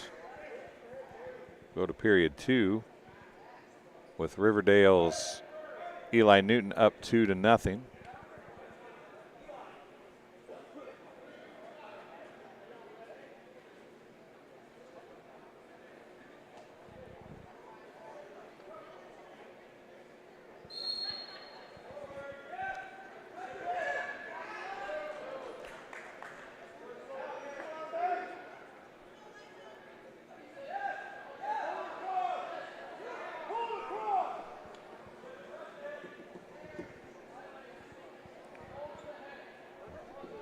Newton 2 more points.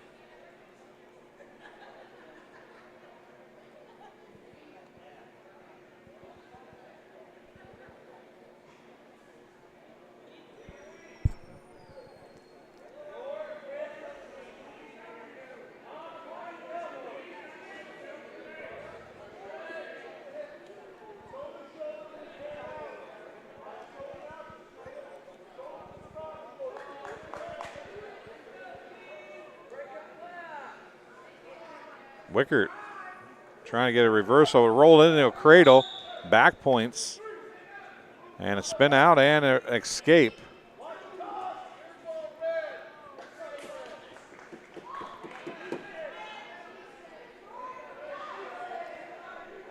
And another takedown.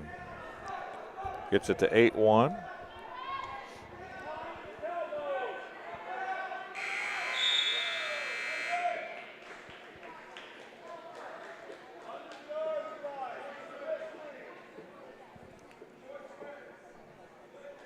Under 30 seconds now here in period 2.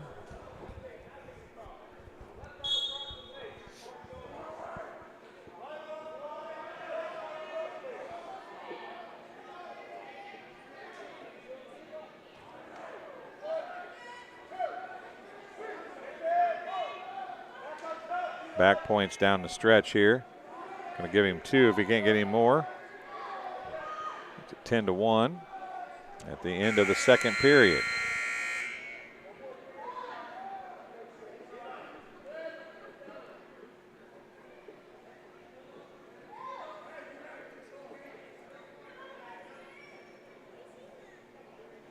Third period.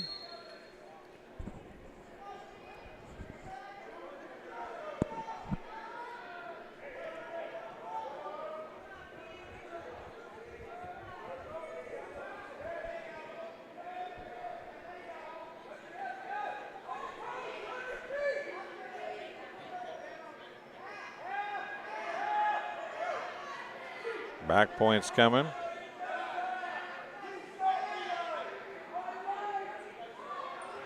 And a reversal. And now he's got back points coming for Wickert. 2 for the reversal, 3 for back points.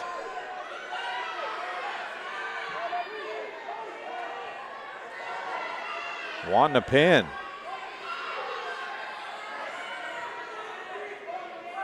Look at a stalemate with 1 minute remaining. Newton gets rolled back over onto his stomach. 3 points. It's 13-6. It's Wickert going to throw Newton, and Newton grabs a leg on the way down. Now Newton going to have a reversal possibly here as he's got a headlock. And he does get 2 for a reversal. It's 15. Actually, they make it 17. And a pin at the 27.8 mark.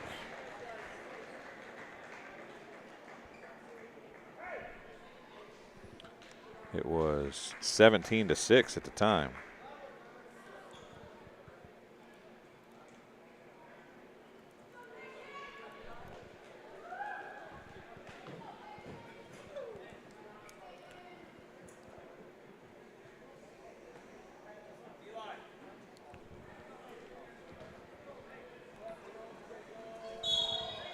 Now we've got Jaden Statler and Braden Quiggle.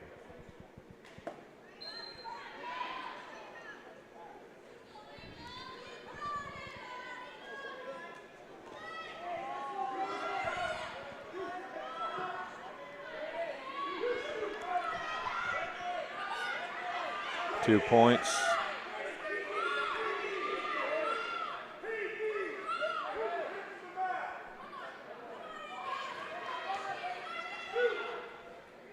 And I apologize, I forgot to push the clock.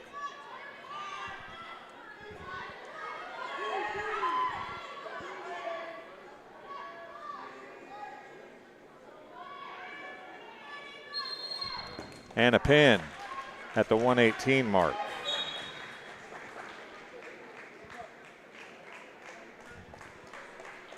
So the final 54-30, I think that's the last extra that we will have against Riverdale for the Bombers. That will be the end of this one. Has another match yet to go at the far end between ROWVA and Sherrard. Sherrard will be up next for the Bombers. We'll take another break, play a different interview from MDH, and we'll be back in about 7 minutes. Welcome once again. As you know, MDH is our title sponsor here on TSSR Game Time Live, and we're here with Lindsay Douglas, the Director of Physician and Provider Recruitment. I about left out provider out of that. So physician and provider recruitment here at MDH. It's a huge mouthful for me, so explain to us what that is. Sure. So I am in charge of bringing in candidates for both physician and provider positions here at MDH. So provider meaning anything like nurse practitioner, advanced practice nurse practitioner, physician assistant, things like that. So I source those candidates, bring them in, and try to find the best providers and physicians to provide care at our facility. So you found a home at MDH. Tell us a little bit about yourself. Where are you from? How long have you been here? Stuff Sure. like that. So I am from Macomb originally. I graduated from Macomb High in 2009, graduated from WIU in 2014, studied communication there, and started my career in politics and worked for a couple different state representatives and state senators. Then found myself in the educational realm for a little while at the Regional Office of Education, and eventually found myself here at MDH. I started here in February of this past year. I started out as patient advocate, and this role opened up, and I'm now in the role of Director of Physician and Provider Recruitment. Obviously, McDonough District Hospital, very important to Macomb. Sure. And it's the communities not only of Macomb, but Bushnell, Colchester, Blandonsville, Industry. You're from here. So what was it that drew you back here and got you to stay here at MDH? So MDH is like home to me. I am a 4th generation MDH employee. So my great grandma Nancy Weaver was one of the first nurses that they hired when the hospital opened in 1958. My grandma started working here maybe 10 to 15 years after that. She started as a CNA on acute care, and then she worked in peds, and eventually she worked as the unit secretary for home health and hospice, and she retired from that position after being at MDH for a total of 50 years.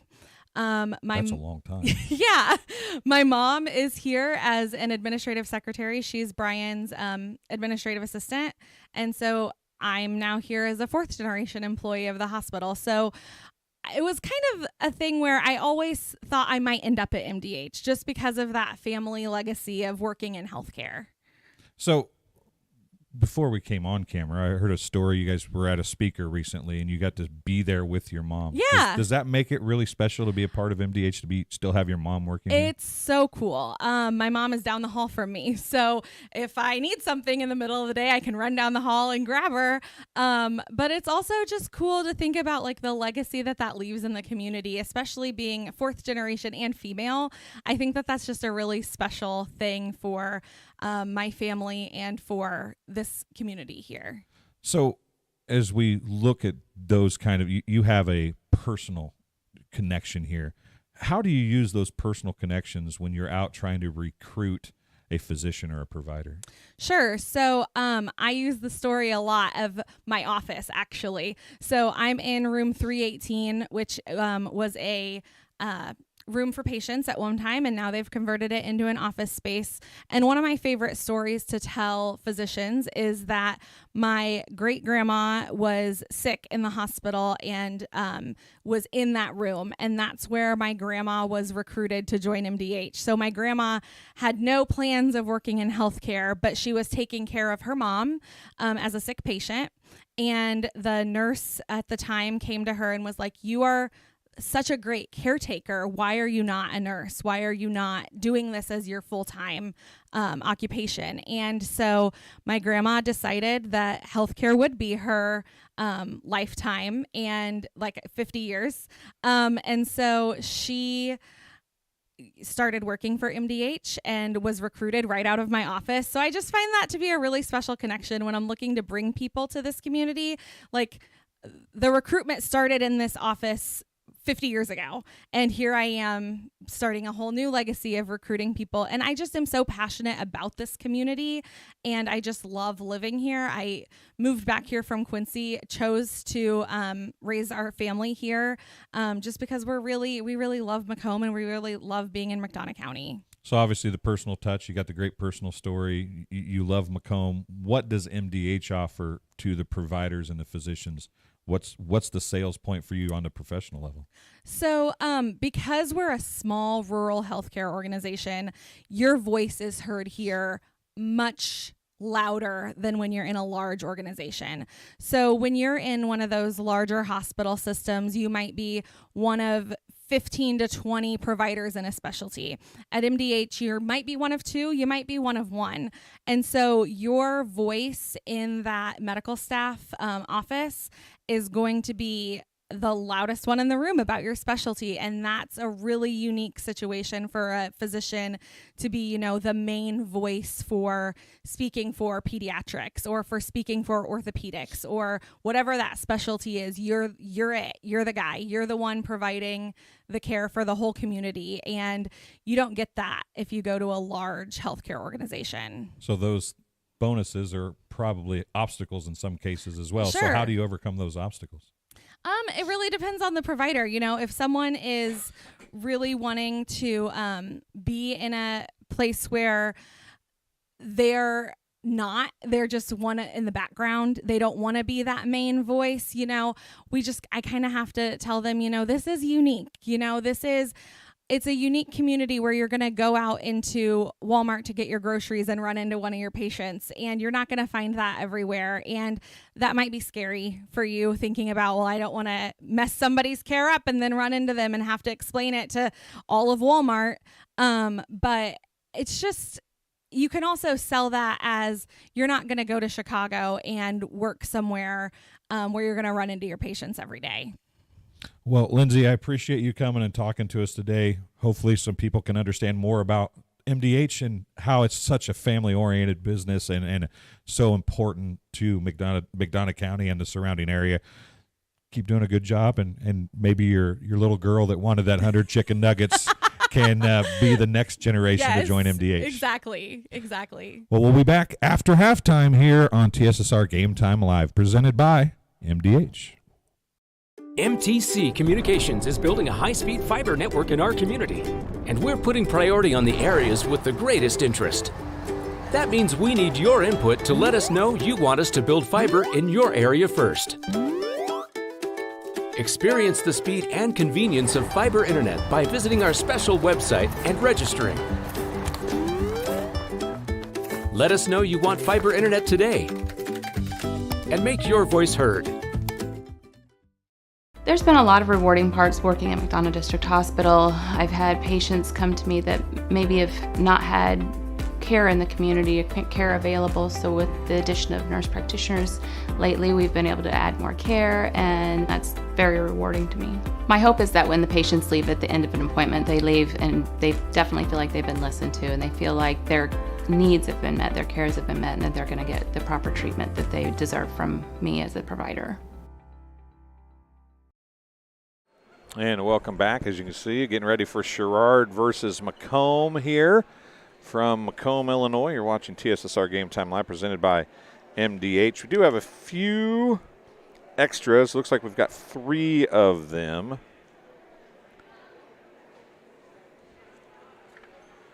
I'm not sure which one of these will be first. No, it's not going to be SIFA.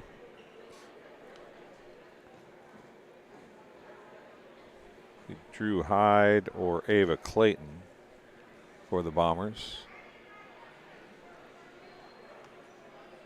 Looks like we're going to start at 106 when we go with Sherrard. It'll be Luke Werner for Macomb and Nina Kale for Sherrard.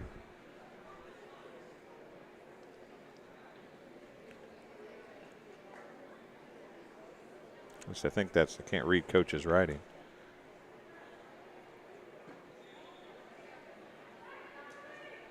I think that's a K. We'll wait and see here. That was Sherrard's huddle. Macomb had a huddle previously before we came back.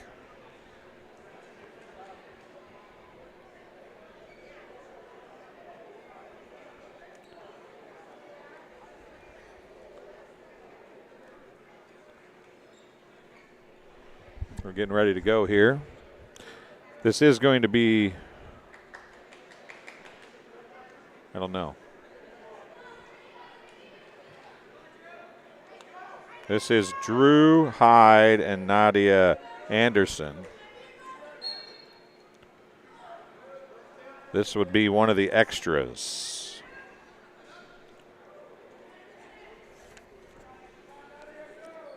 Sorry, we're not more well-informed on this side of the gym, folks. I've tried to keep up as best I can.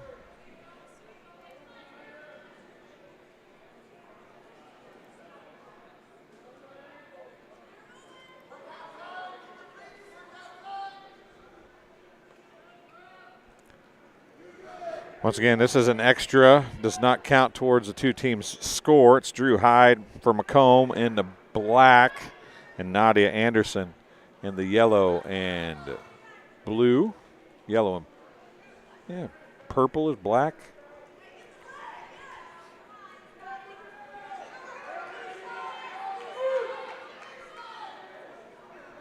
And 2 points for Anderson. Under a minute left in period number 1. If everything stays on track, we should have 3 extras total to go along with the matches, which 106 will be a forfeit.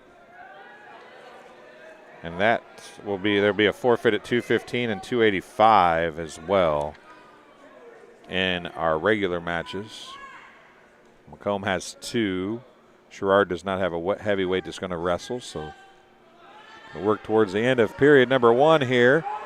Anderson has 2 points, and they're going to work out trying to get Hyde rolled over, and she's got 12 seconds. She's pretty close to getting her. She's got her. There goes the arm. She's going to get some back points to end the period here. And that's going to end the period. Going to go 3 back points for Anderson. She'll lead 5-0 at the end of the first period.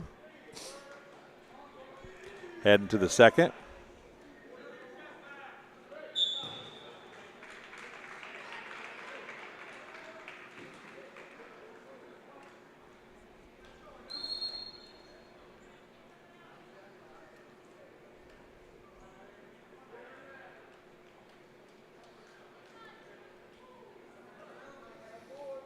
Drew Hyde for Macomb on the bottom here. Nadia Anderson on top, leads 5-0. And an extra. This will not count towards team score.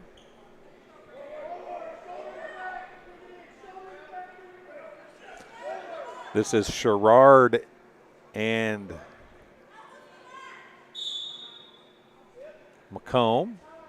This is the third team the Bombers have faced in the quad here.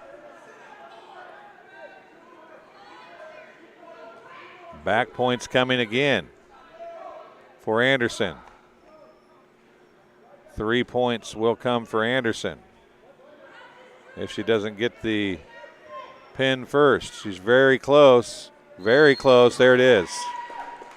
57.9 seconds remaining.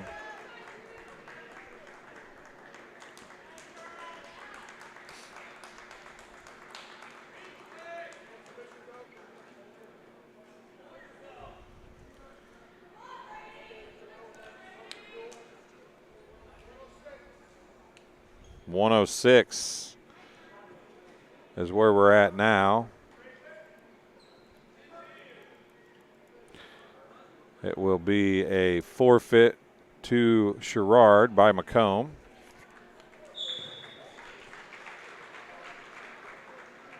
Now we'll go to 113, Nina Kale and Abby Weber.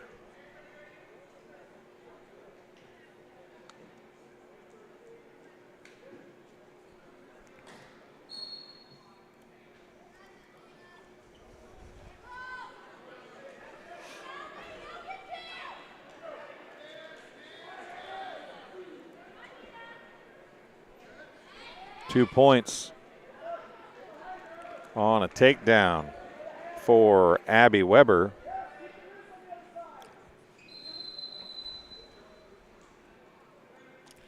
And a scratch with blood, it would appear. So I forgot to stop the clock at 1:36.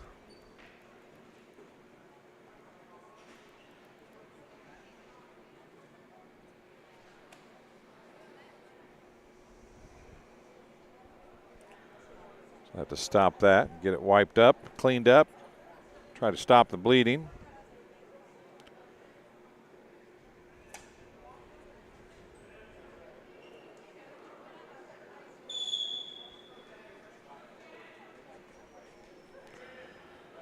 So Nina Kale, I believe. Let me look at the list here. Nina Kale, 100 pounds. She's wrestling at 113 against Abby Weber of Sherrard, giving up some size, it would appear, here as we get ready to go after stoppage.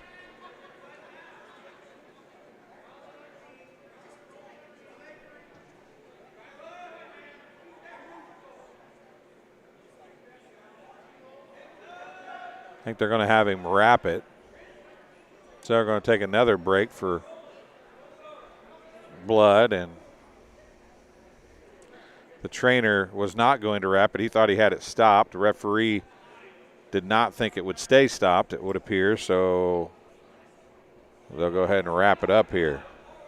The location that's at, they both may have been right. It probably is stopped. I'm not sure that wrapping it will do a whole lot of good being on the elbow, though, because it's going to have a lot of work and be moved around a lot. The wrap may not stay on either. We'll see how things change here. 1:36 to go in period number 1. It's Nina Kale getting an arm bandaged up for blood. Abby Weber up by 2 points for the Sherrard Tigers.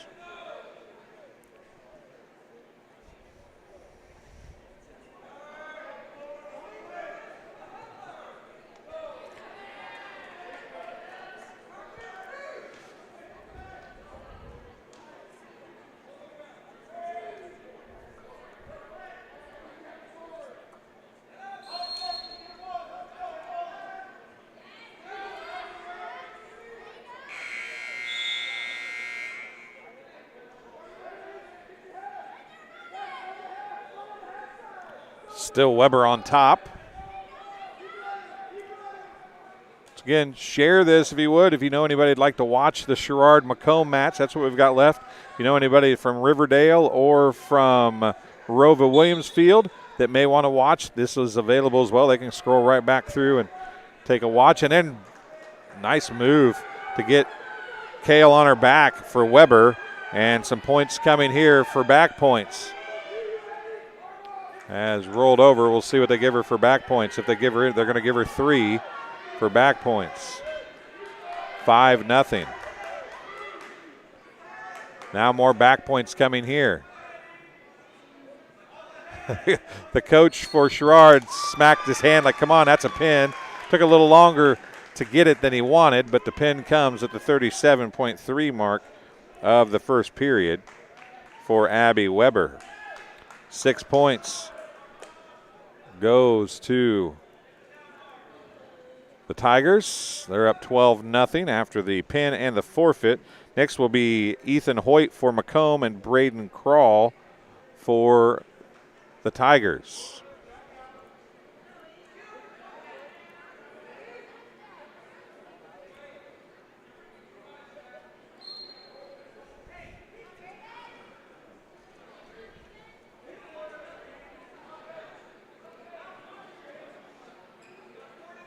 Against Ethan Hoyt and Braden Krall for Krall's for in the purple for the Sherrard Tigers. Hoyt is in the gray for the Bombers.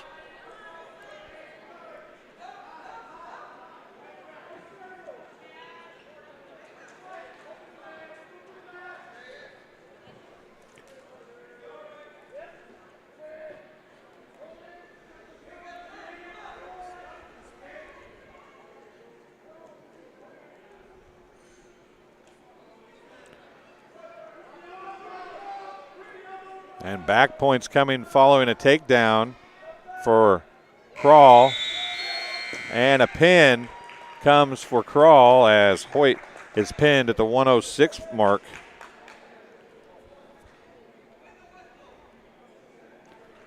Braden Krall gets the pin.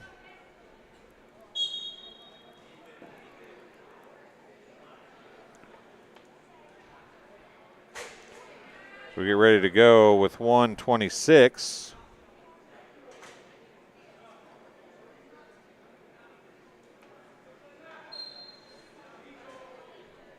It's Nick Parkins in Macomb in the gray. Purple is Blake Pinder for Sherrard.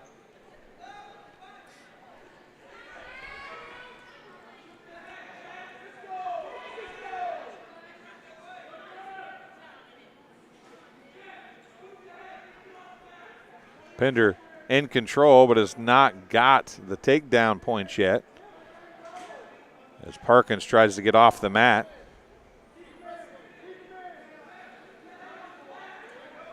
And they're going to roll off.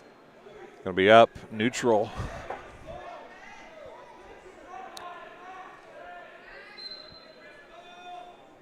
So no points yet here.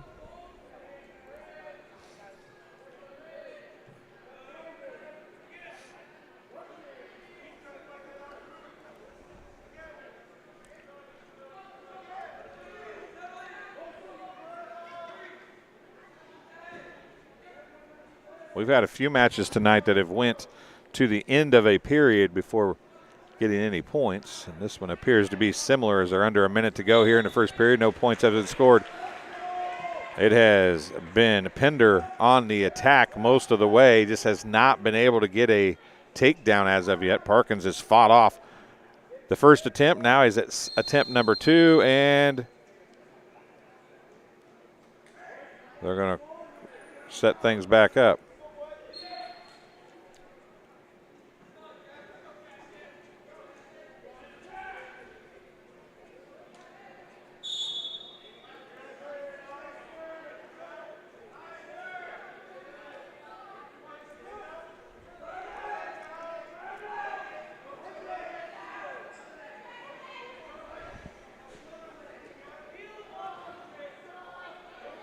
Parkins shoots that time to no avail, though, with 10 seconds left, it doesn't appear.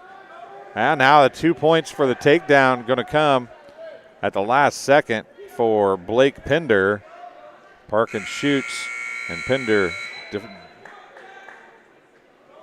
fights it off.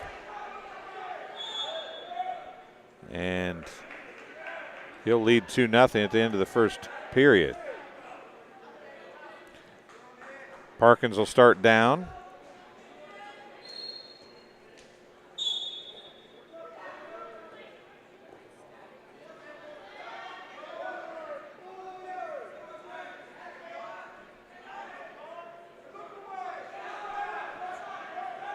Wanted a back point. Started to wave the arm, but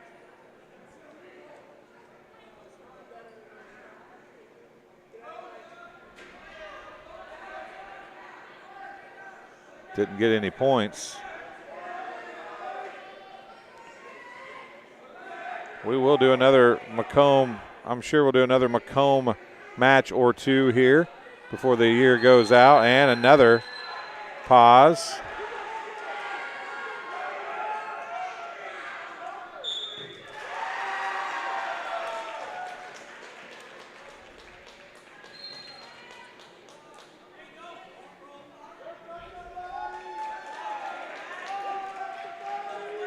Still 2-0. Parkins on his back nearly there, though. Pender still on top.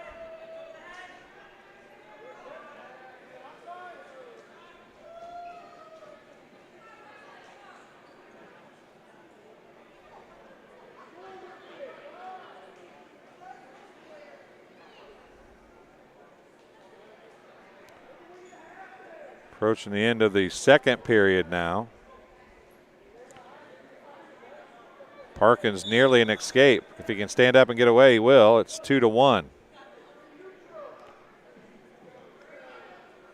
30 seconds remain. Pender's only 2 points came on a shoot from Parkins at the end of the first period. Other than that, he took advantage of Parkins getting underneath and he spun around. Now he's going to try to shoot on a one-leg. 8 seconds, 7. And now Parkins is going to try to get some back points here. Well, now Parkins is in serious and now another right at the end. They're going to give him 2 more points. And it'll be 4-1 at the end of 2 periods. Parkins nearly had a chance to get involved there and get some points, but they slipped away just at the last second.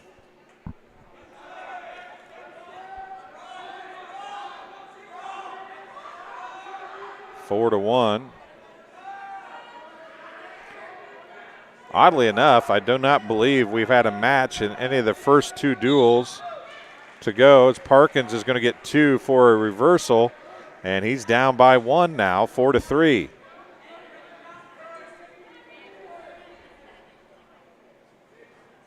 Tried to get him on his back, couldn't do it there.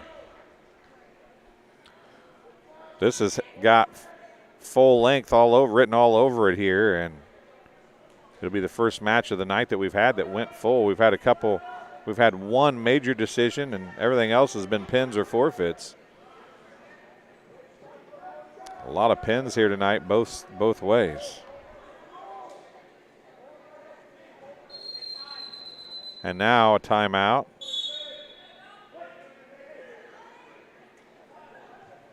A point for grabbing on headgear.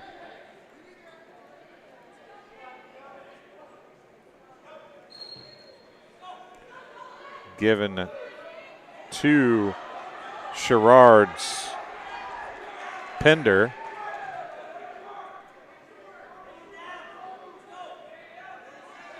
Going to need some back points as Parkins, as he's down by 2 with 36 seconds remaining, give or take here. Pender just trying to hold on at this point.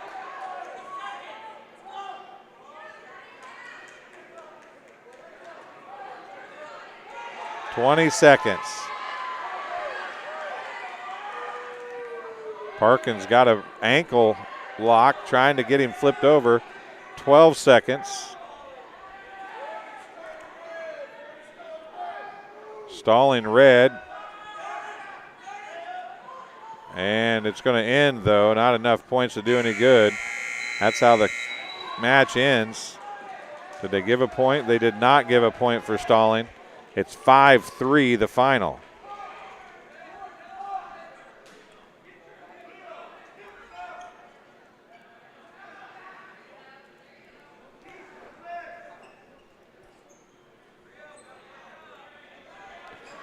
So a decision goes to Blake Pender. This is Ethan Wickert and Bree Bynum. Ethan Wickert and Bree Bynum wrestling here.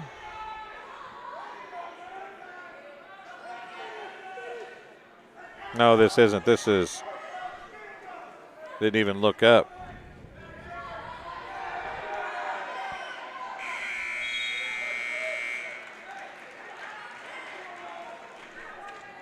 Not sure. It's maybe Ava Clayton. No, it's not Ava Clayton and Nadia Anderson. This may, can't tell who that is on the bottom for Macomb. Didn't look like Ethan Wickert. But I don't have any other extras, and that should be the next one.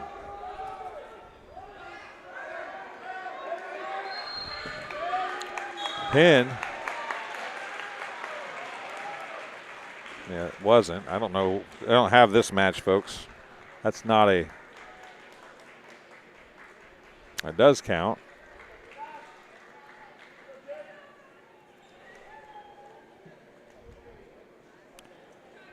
So Ethan obviously didn't wrestle that. I don't know who was wrestling that one.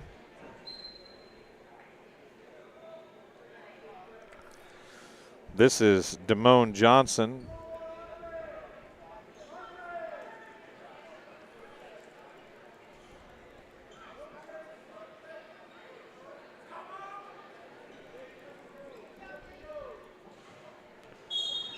And Jacob Fratska.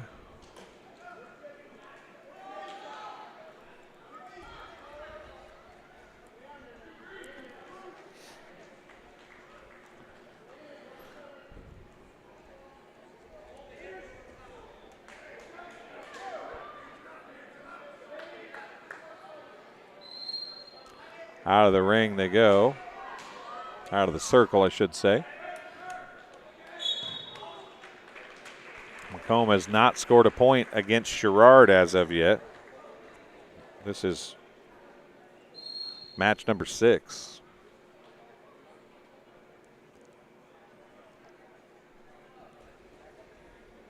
Damone Johnson trails Jacob Fratska.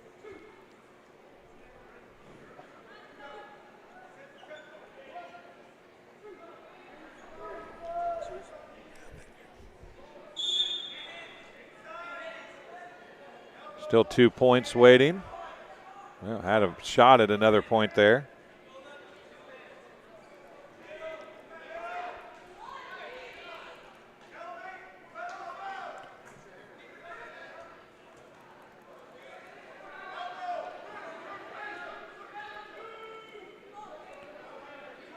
Still have not given the 2 points for back points. There's some more.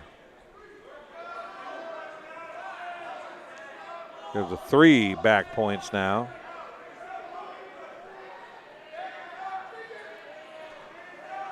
Now Damone Johnson on his back and wanting a pin. was Fratska. Not going to get it there, though. He's got 3 back points waiting, and they call a pin at the 1.2 second mark of the first period. So 158-8.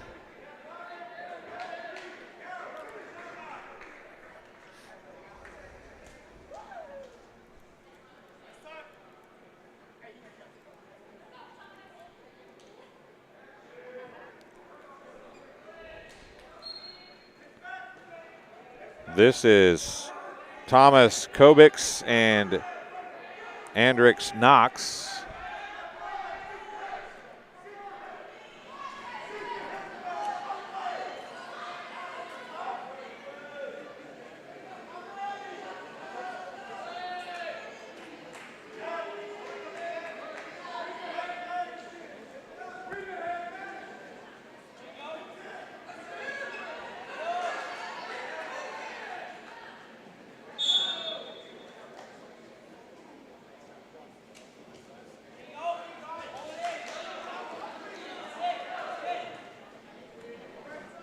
Kobiks nearly had a takedown. Heard the whistle, and they thought it was their official, and it was at the other end. Both wrestlers stopped that time.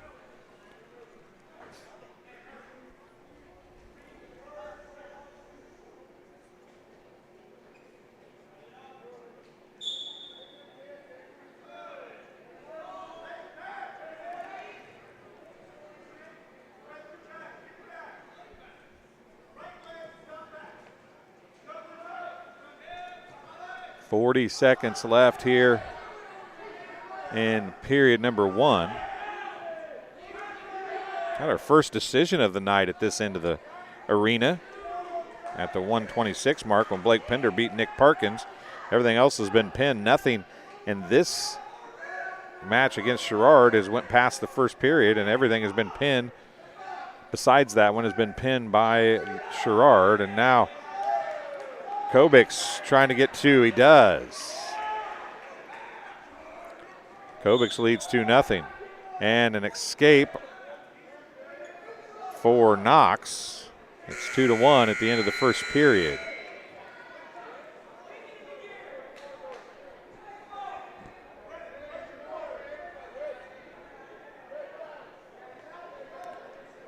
Kobiks wins the toss. He defers. Knox goes down.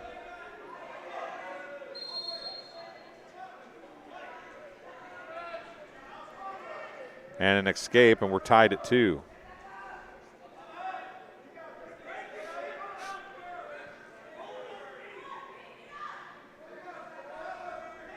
Kobiks and Andrix Knox. Well, Knox gets a single leg, and he goes in. Back point's coming. That's a 2-point takedown.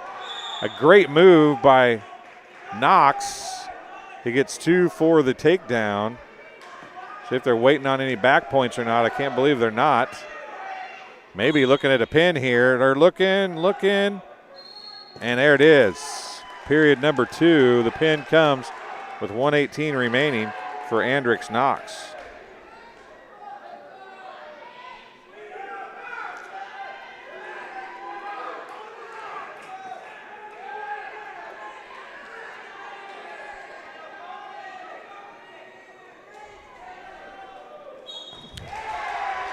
So as we switch over, as more blood or something needs to be wiped up off the mat, this should be Jaden Statler and Parker Adams. Nope, not who they.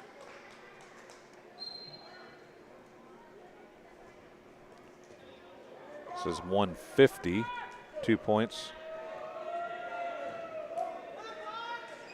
Parker Adams is the wrestler for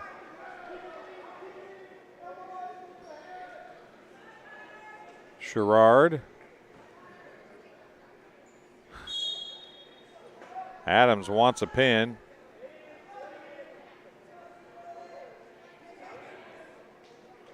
And they're going to push him out.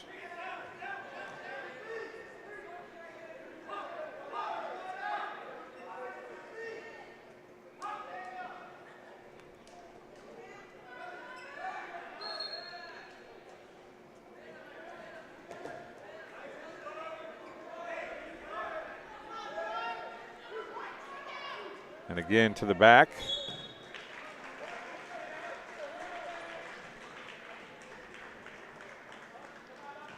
Got 2 points here waiting for him. Does Adams. Going to give him the 2. Couldn't get any more than that. It's 7. They gave him 3 earlier. I missed that. So it's 7-0.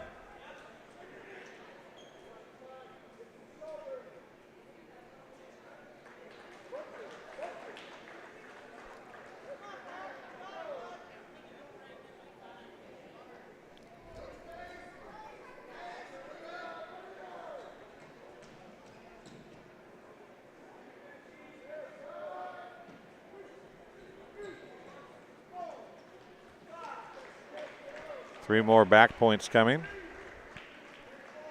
It's 10-0 here in the first period still.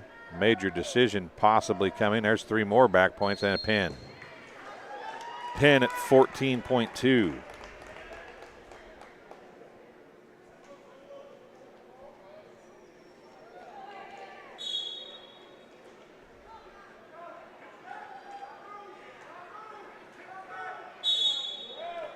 Next up should be Carlos Bustamante.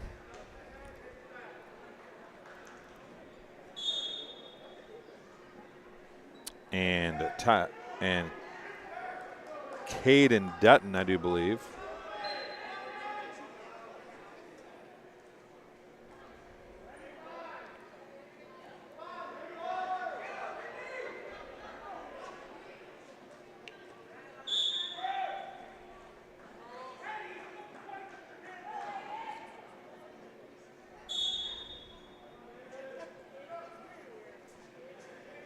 Bustamante looking for 2. If he can get a takedown here. Has not gotten it yet. He's got the back, but has not gotten a takedown. Still waiting. Finally does get it. There's 2 for Bustamante.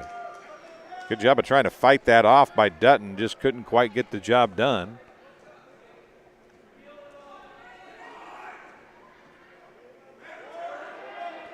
Now an escape for 1 point for Dutton. It's 2-1 here. First period.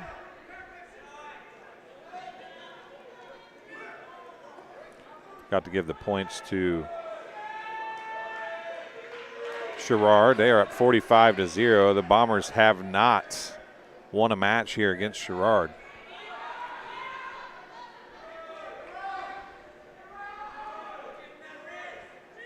Have 5 after this. Bustamante is leading here 2-1.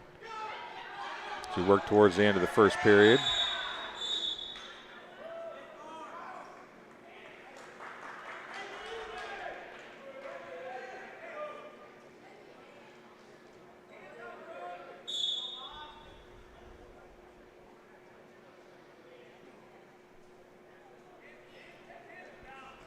Bustamante goes for a sweep. Shoot, can't get there. Approaching the end of the first period. Looks like we're going to end at 2-1. Well, maybe. Last-ditch effort and a takedown at the end of the first period for Dutton, and he will lead 3-2 at the end of the first period. Bustamante won the flip. He'll defer. Dutton will go down to try to get the escape.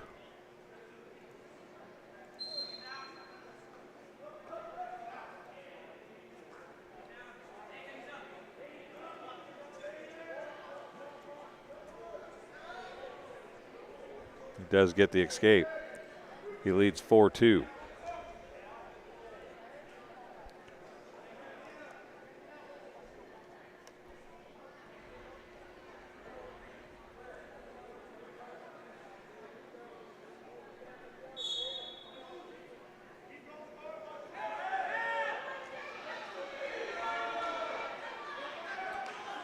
A lot of stalemate, just kind of feeling each other out here, even though we're in period 2.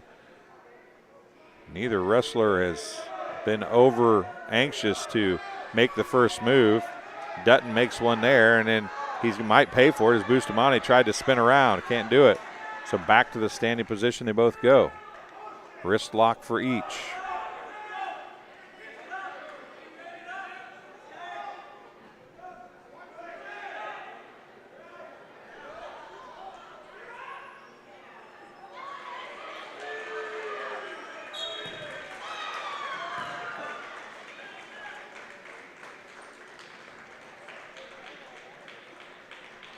4-2 still here as we approach the final 30 seconds of round 2 or period 2. Now Dutton has a good grip and is going to get the takedown. He's up 6-2.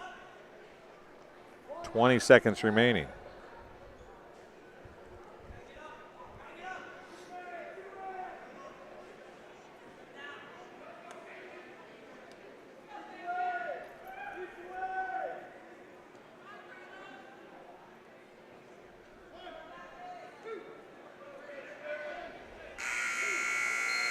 That's how he's going to get some back points at the end. He's going to give him 2. We'll go to period 3 with it being 8-2.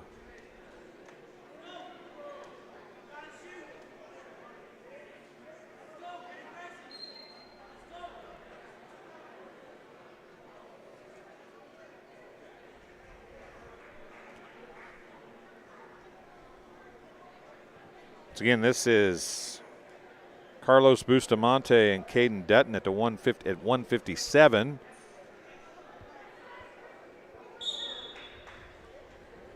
Doing battle. They've entered period 3. We have had one 3-period match between Macomb and Sherrard. It's been the only one all day. I've also had a major decision by Macomb against ROWVA Williamsfield.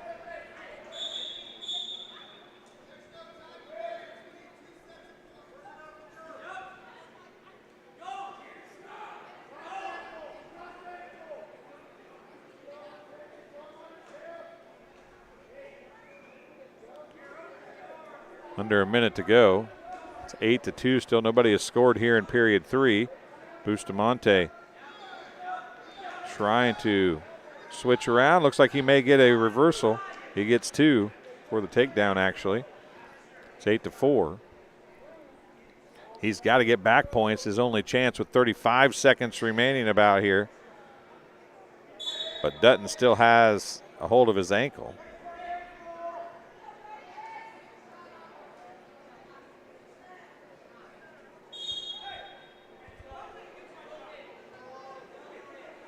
Bustamante can get the leg free now. Can he do something to get some back points with 15 seconds remaining?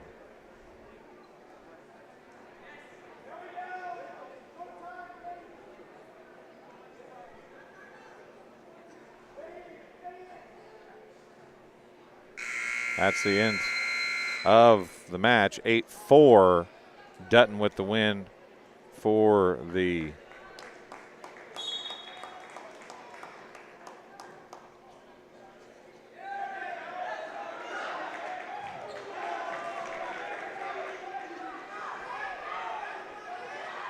Tigers of Sherrard. Next up should be Tyler Shannon for Macomb and Cyrus Hoke for Sherrard.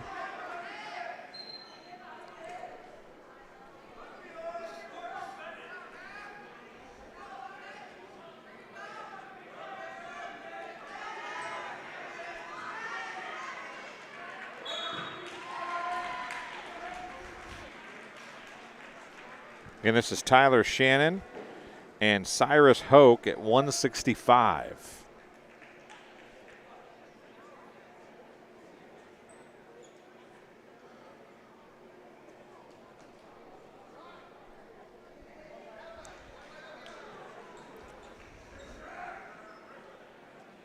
Hoke trying to get a leg and to spin to get the 2-point takedown. Pretty close to it here. He's got it.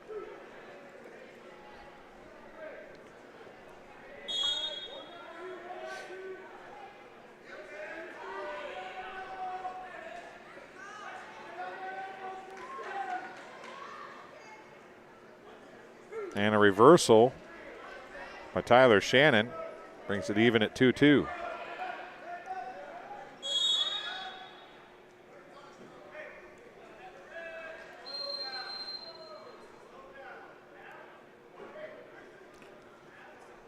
Headgear came off.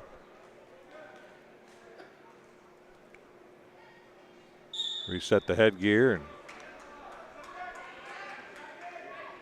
tied at 2 here. Shannon will be on top. Tyler Shannon from Macomb. Cyrus Hoke from Sherrard on the bottom.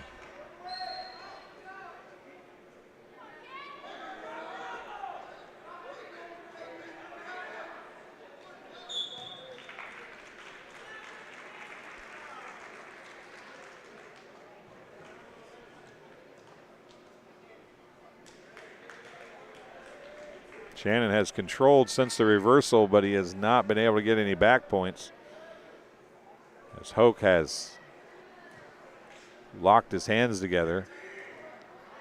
Now Shannon trying to roll Hoke to his back with 10 seconds left.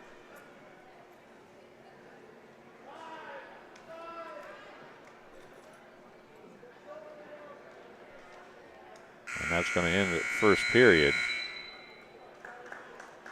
2-2.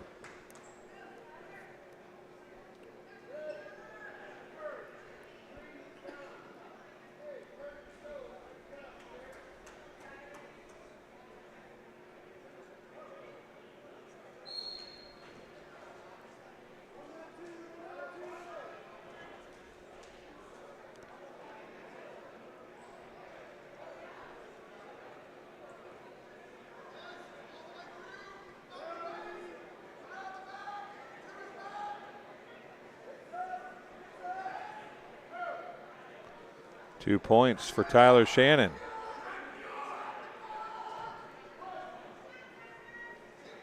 He controlled the top, or controlled from the top when he got there in the first period. He's there much earlier here in the second period. See if he can find any way to get Hoke onto his back. He's got a good triangle now, trying to roll Hoke over. He's got him close. There's some onto his back, and now Hoke trying to flip back over. There's some back points coming. The arm is waving. 3 points, the max for Shannon. Going to give him 3. He's up 4-2, make it 7-2 when he gets the 3 points. There's shoulders down and a reversal. 3 points and 2 points for a reversal. And now back points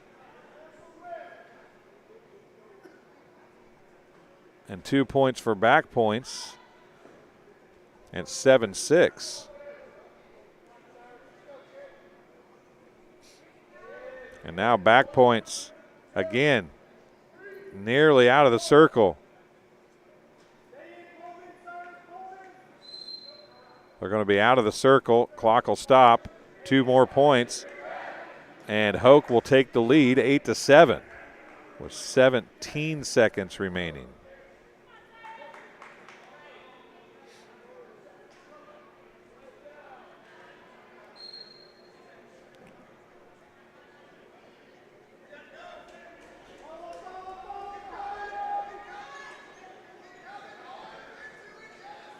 And can he get a reversal?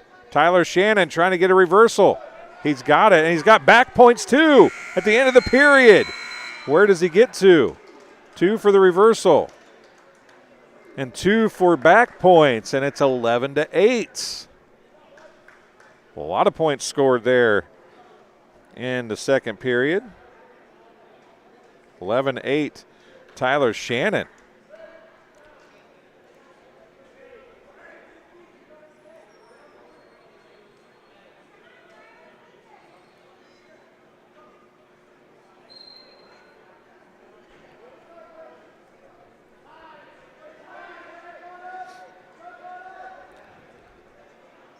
Talked about how Tyler Shannon had controlled the end of period 1 from the top. He was not able to do that. Neither wrestler were able to control anything on the top. They both got back points in period 2, but neither one could stay on top. So it's 48-0. Bombers looking for their first win against Sherrard here. They've lost 2 matches by decision at the end of 3 periods. Everything else has been pin or forfeit. They do have a forfeit coming up at the heavyweight division, so they'll get 6 points. But now the head has been grabbed, and Shannon clears himself, keeps the leg lock on, trying to hold on to his top position. Under a minute to go now. Still 11-8. Tyler Shannon with the lead over Cyrus Hoke. This is 165, the weight class.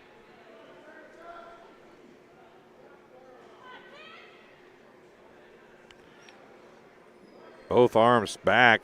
Hoke can't really do anything at the moment. Tyler Shannon's got both arms torn up. He's mounted him and not allowing Hoke to do much in there. And Hoke's able to spin and escape.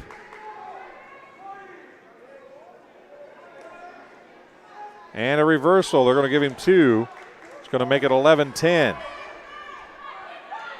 They didn't give him an escape. They gave him a reversal. An escape and a takedown would have tied it, but they didn't give it to him. Now an escape for Tyler Shannon. Now a takedown's needed, and that's how it's going to end. 12-10. They tried to let him escape and then get the takedown. Couldn't get the job done, though. The Bombers get their first 6 points on a win by Tyler Shannon, 12-10.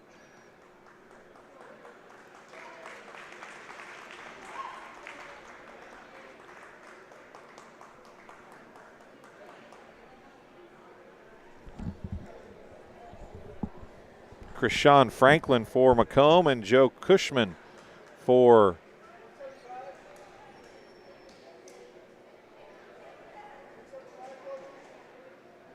no 175. So Cushman or Franklin will get the forfeit win. Next will be Kyler Cheatham and John Weekly.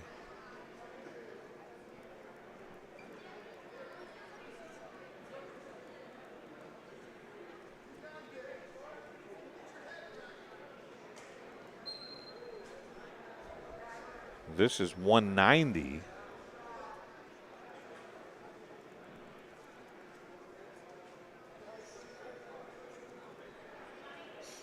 Two points.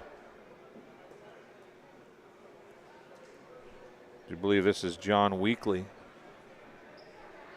and Kyler Cheatham? Cheatham in the gray with the orange on the bottom. Weekly on top with the purple highlighted by yellow.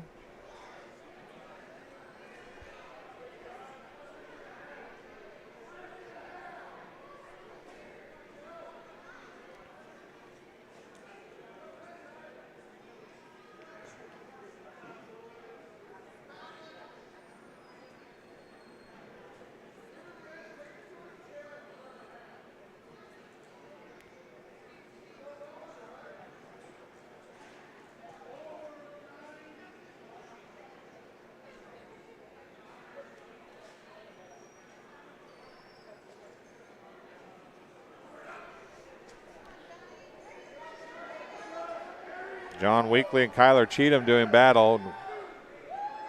2 points and a pin at the 36.1 second mark of the first period. And I think the other two of the match will be forfeits.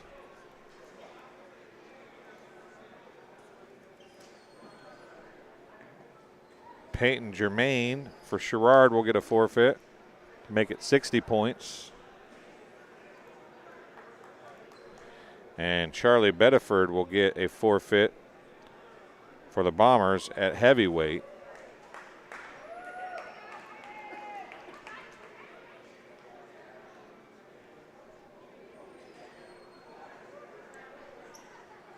So 60-15 will be the final.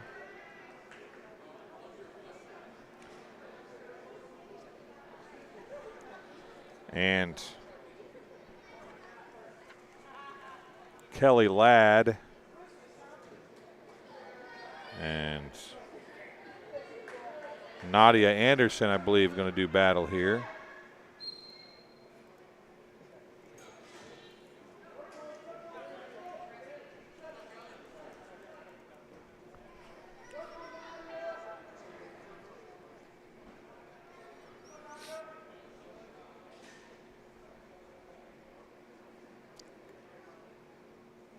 Kelly Ladd, a tournament champion over the weekend.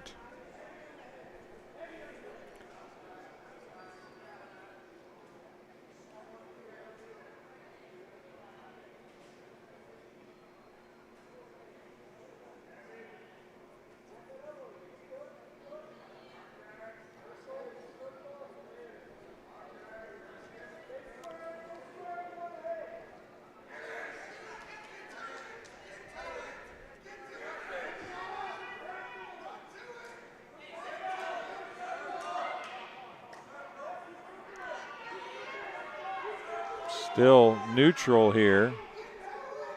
The single leg not working for Ladd at the moment. And they are back up.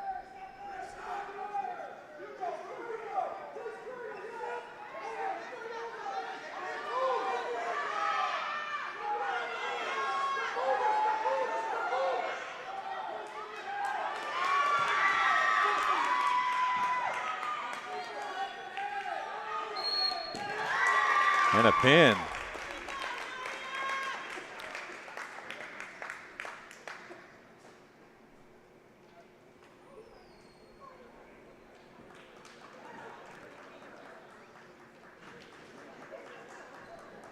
Nadia Anderson gets the pin on Kelly Ladd.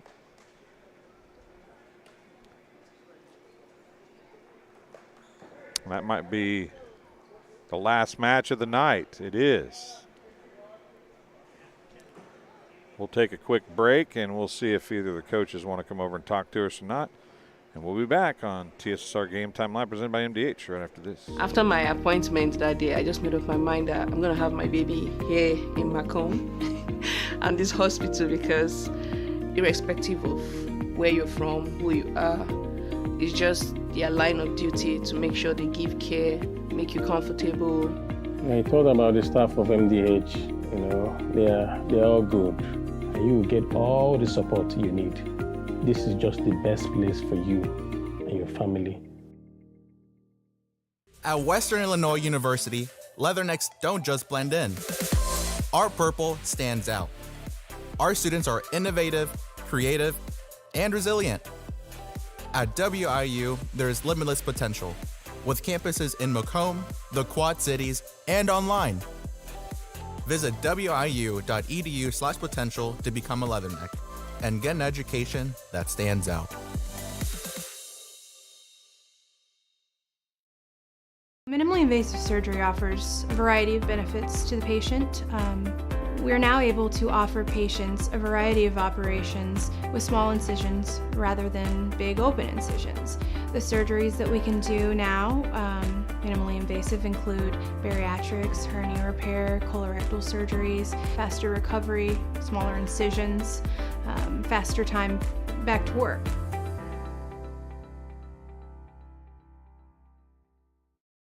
And welcome back here as we're going to end this thing pretty quickly. The Bombers get a 59-24 team win over ROWVA. They lose 54-30 to Riverdale, and they lose 60-15 to Sherrard. Thank you for everybody that watched. We greatly appreciate it. We will have some more wrestling throughout the year and hopefully be a smidge more prepared, as I couldn't keep track of when they were throwing in the extras on me tonight. I apologize. So we'll work towards being better at that. Thanks for joining us tonight here on TSSR Game Time Live, presented by MDH. We'll talk to you again very soon.